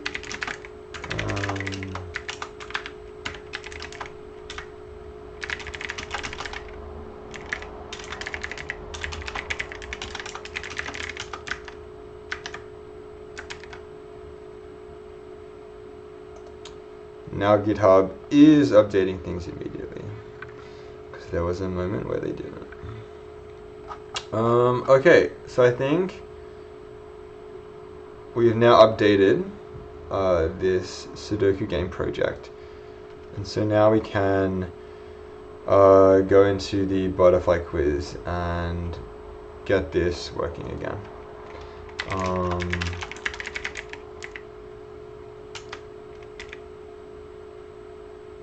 Yeah. Oh, but this also gives us a chance in the. This gives us a chance to.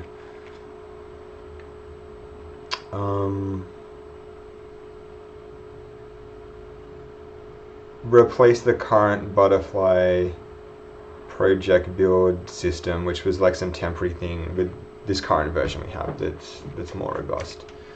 So let me just clear out Emacs entirely and reload everything again. Okay. So I think whatever is here, we just want to replace with the new version. And then we'll update all of the relevant documentation. But if this current build script is just using, yeah, this app is way more simple. Let's replace this.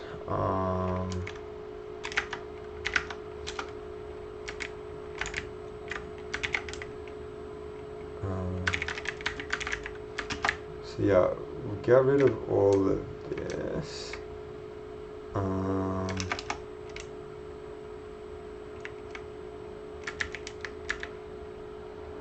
I guess what are the parts we want to save, or that we need to remember to change? Remember those ones, but otherwise clear out and replace everything. Okay. So this is now the new version, and now here.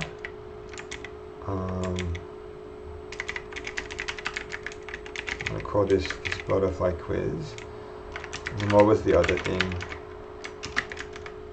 The step. Okay.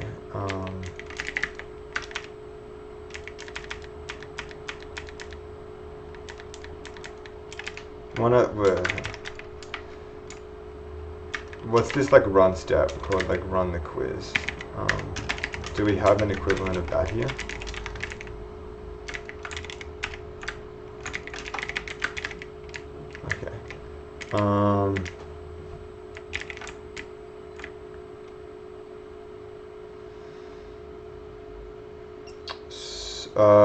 Okay, so now let's replace whatever current raylib version exists in here with the one from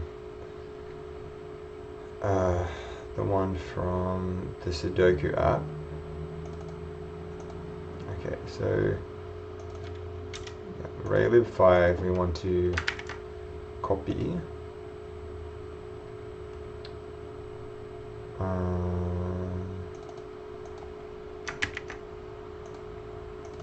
What even is in here? Yeah, this is like a lot of stuff. Clear that out, and now try running this, or try building it.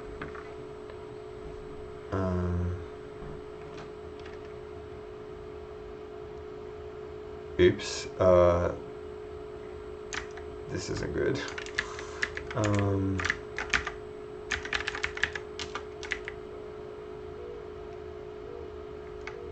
Why is that failing?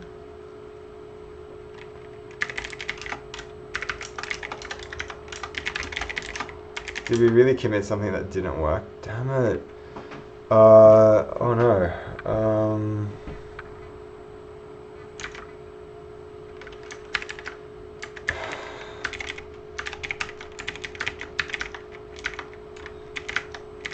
No idea how this failed. But it should be an easy fix. Expected type expression found this.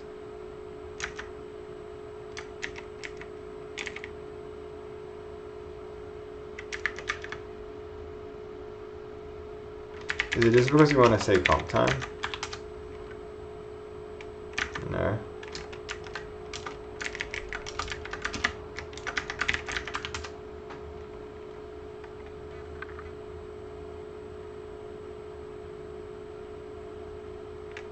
Okay.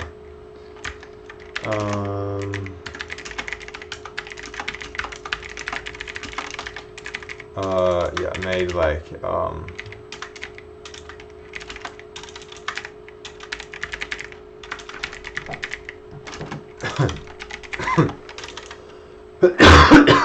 fixed compiler version.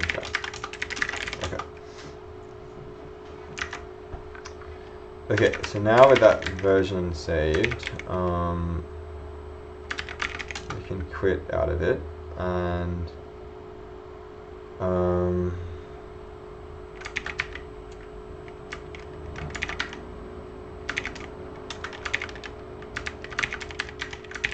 it would have made more support just to copy the relevant parts over, but I forgot.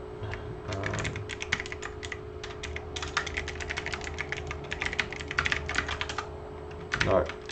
So now I want to build this.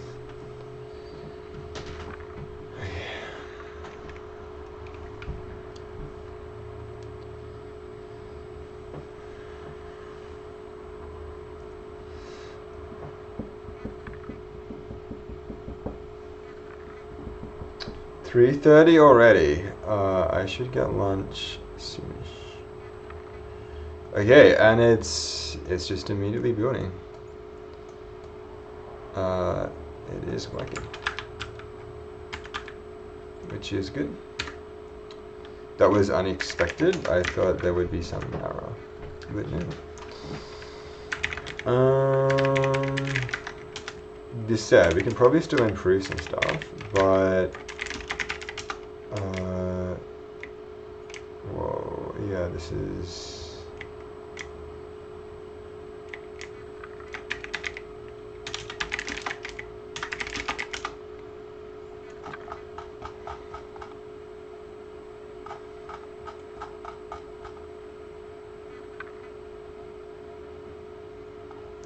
So many of these would be similar, but Git doesn't realize that.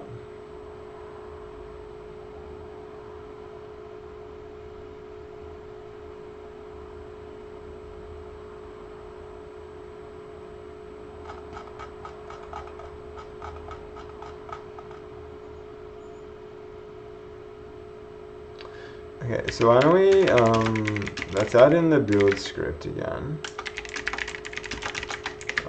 Updated build script to work with Zig from, and then,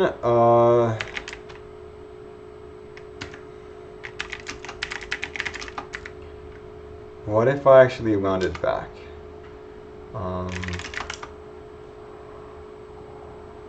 Okay, now we have this like raylib back. Let's get rid of raylib 5. And I think it's like git move raylib to raylib 5. Now git is just like, yeah, all of this has been renamed. And now we want to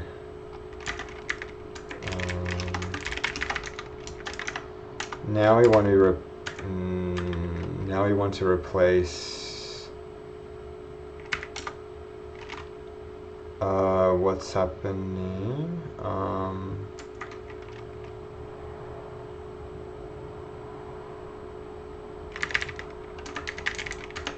Why is saying start this Sudoku photo launching something? Weird. Now we want to actually just like copy and paste over everything in raylib. So now if I delete raylib 5,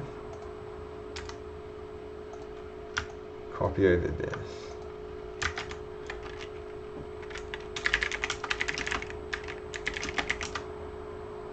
this looks way better. This stuff has been changed, if not deleted, and other stuff is in here.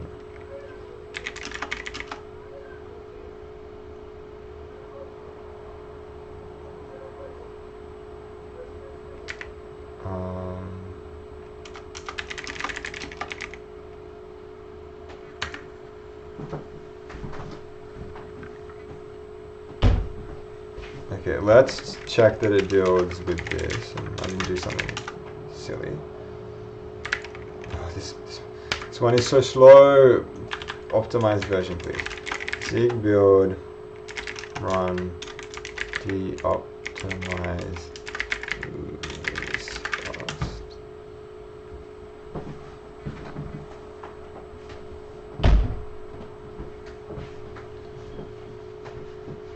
Actually, let's just clear out the cache. Yeah, that's that is too big.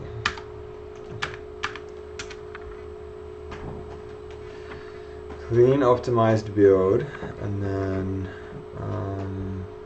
we'll need to go through the documentation and adjust this a bit as well. But then we will have updated all of these versions, and then I can just copy paste the current build file and start making my game with the Zig 12 compiler. In secret for the moment. I will describe what the game is when I have a better idea of what it is. Still figuring out some details. Okay. Also, how big is the cache? So it's 300 megs the first time around. Okay. Whoa.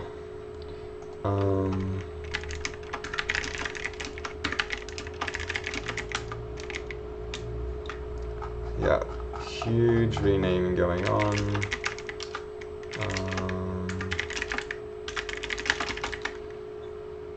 Renamed, replaced railroad files with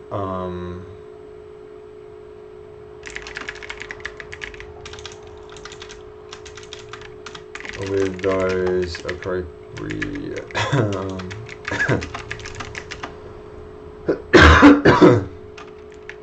to the new build.zig script. Okay. All of that done, and now we want to update the documentation in the relevant places. So yeah, this project was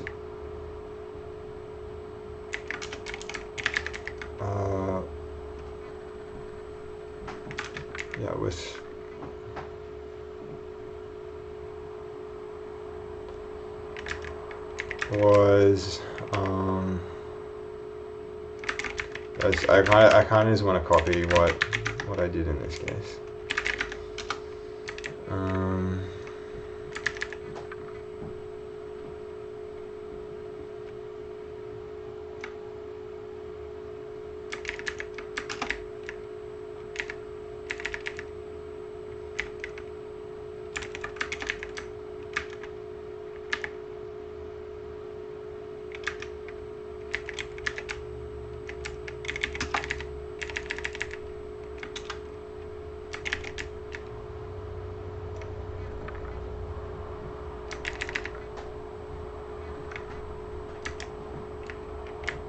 This spot has changed.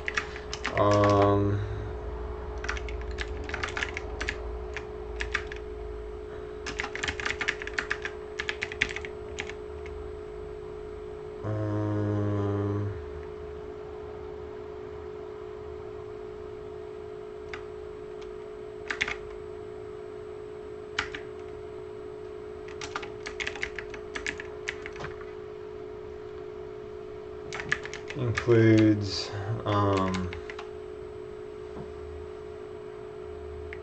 includes a portion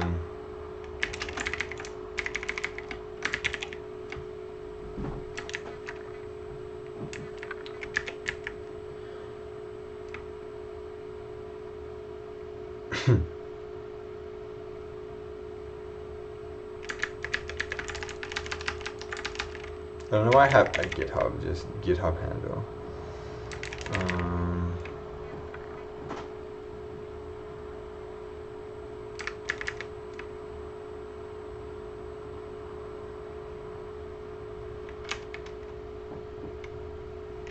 But Raysan's page is not where Ray Live is from.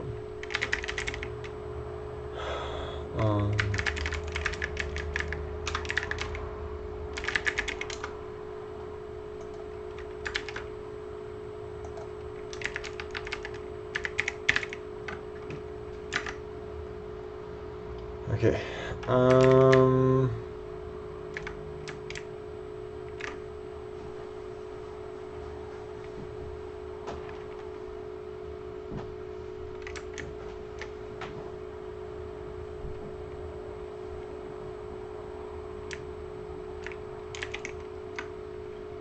Okay, let's update the README.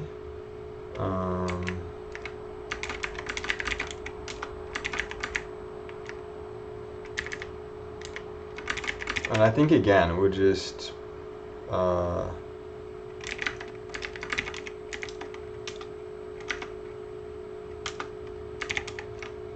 just find the README here and copy the relevant stuff. Where's the build instructions?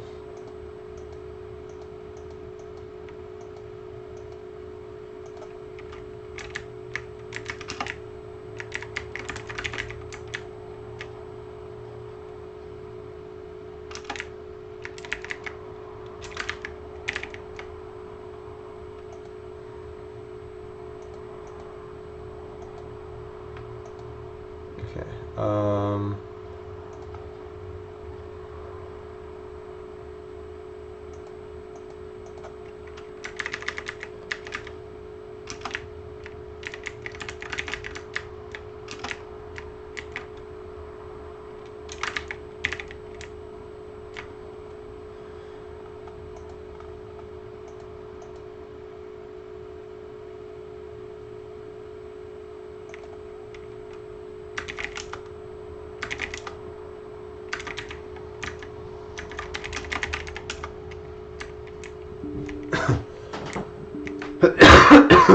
Okay, I think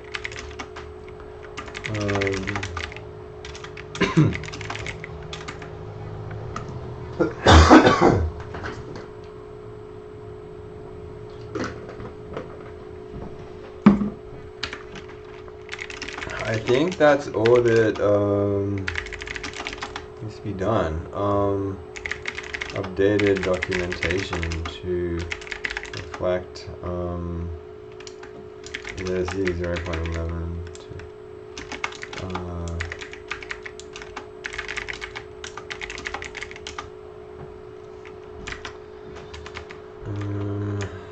okay, so let's just check. I still can do like a debug build of this.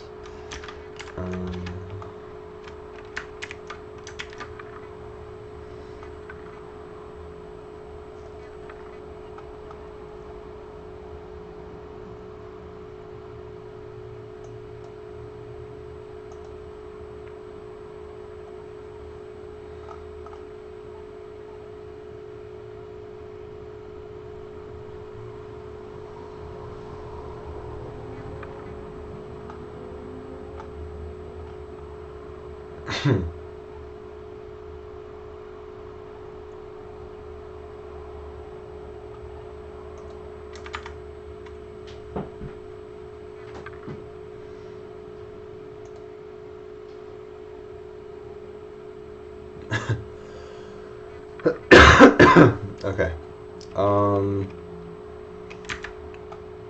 Like this looks good to me, so I think maybe that's it then.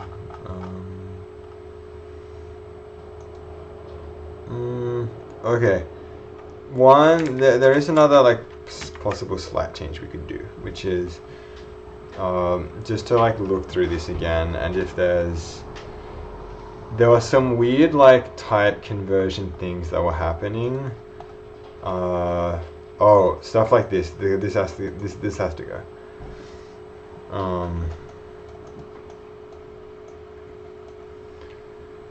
Yeah. Okay. Now it's come the time when we can get rid of this.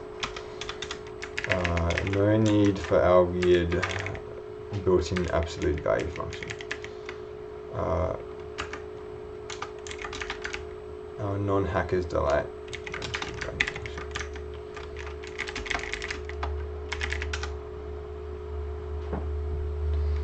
And I think there was another weird casting issue.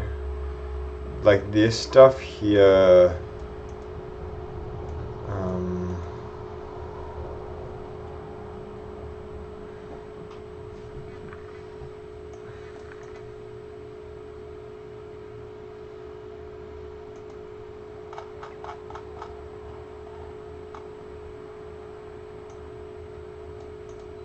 We probably can update that.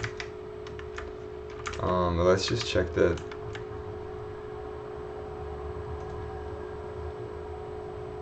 intersections and everything are working, which it looks like it. If I were to actually try, this is the Mormon metal mark. Okay. Yeah.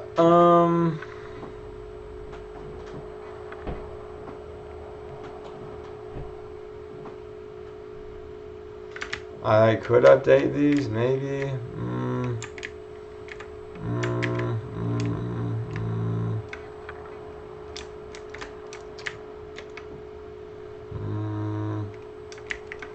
I feel that there's actually no need to.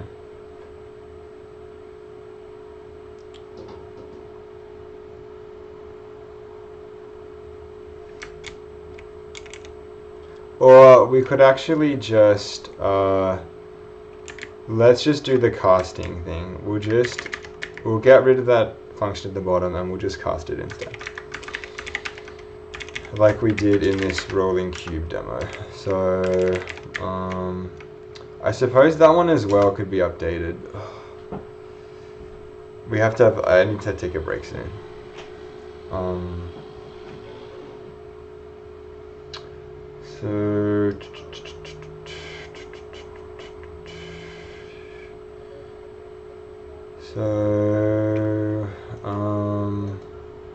Yeah, we'll update the rolling cube demo a bit later, but currently let's do this cast. So I think this was it. This like a bit cast.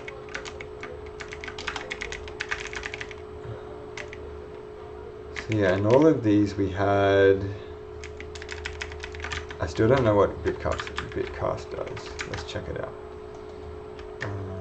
At bitcast.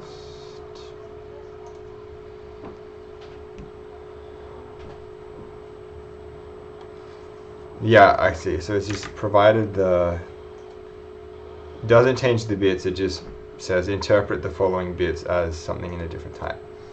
So we should be able to then replace all of these by saying like bitcast these numbers with 255 added on. Okay, so to check that this works, let's say bitcast this one.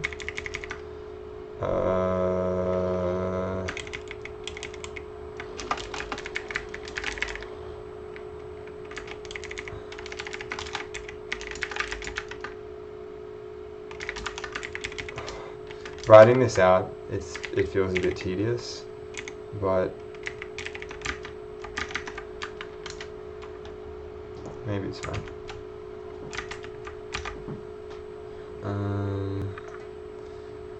No, this struct does not have a guaranteed end memory layout. Okay, So what if we defined a new type?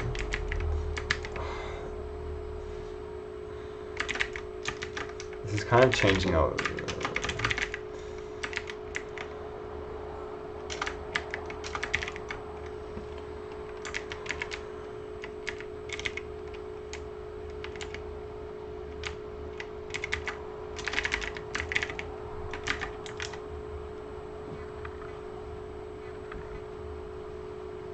This seems like it should compile.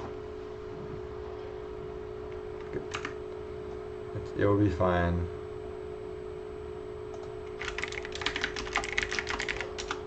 Just to check, Zig11 should fail, yeah. But for a different reason.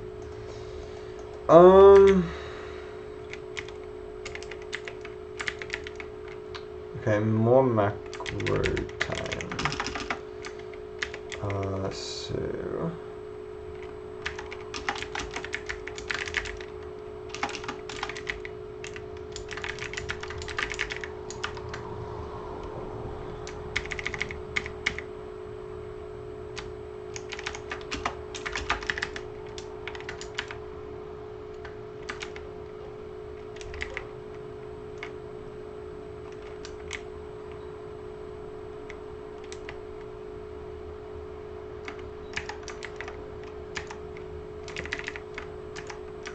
likewise, convert all of these.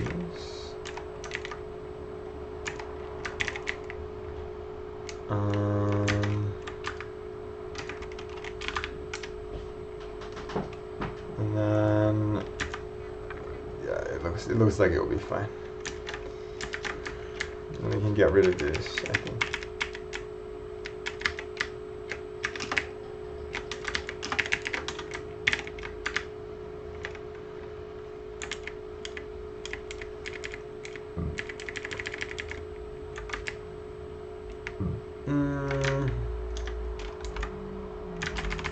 Yeah, that's working.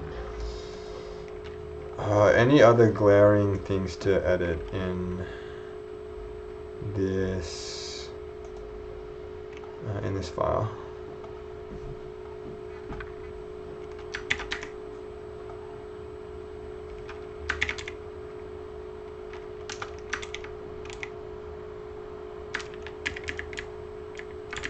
At least not without changing it significantly. Like, we did do generics in the rolling cube demo, but I don't think there was any need for them here.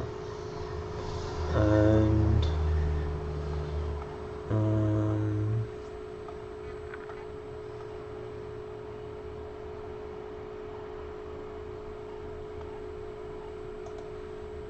like, bizarrely, I didn't need to use f absolute value anywhere. That has been depreciated.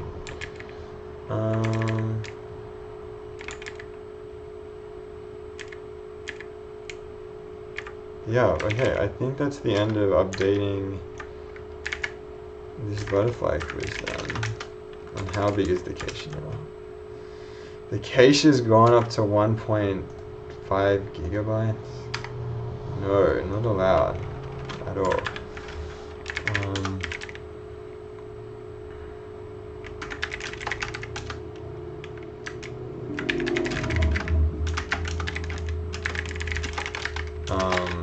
Replaced, yeah, weird, like, replaced color conversion, proc with bitcast. Okay. Git build run de-optimize release fast.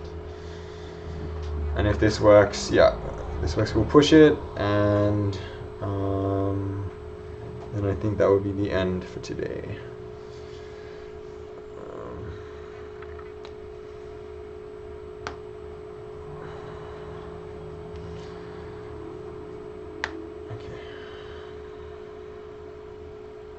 Great, and this is not clouded sulfur.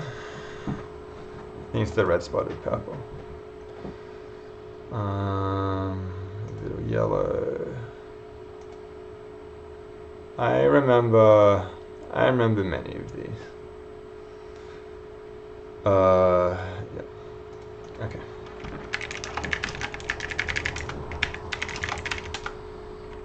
Okay. So I think next time we'll be updating the rolling cube demo, tidying up the Sudoku. I feel like there's no need to tidy up the Sudoku app. The time I want to be spent programming is building the new game. But we have now done the ethical thing of maintaining our open source software instead of leaving it to rot. Because surely no one who does open source does that.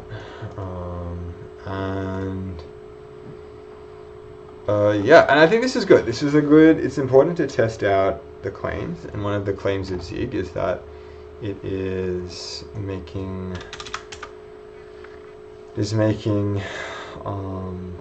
okay, it doesn't say like easy to maintain in this very first sentence, but that's one of the secondary concerns. And it was, within a couple of hours today, I was able to change the builds, update the build system, a couple tweaks to get it to work, update a couple of the procedures to get it to work again, and that was it. It wasn't updating 2 projects to work with like a new software release in the span of a couple of hours is not too bad. Like, it's not the dream. The dream is that it would take like, I don't know, maybe the dream is that it would take like 5 minutes, which is an unrealistic dream, but it didn't take 5 days. It only took less than 5 hours, which is just pretty good.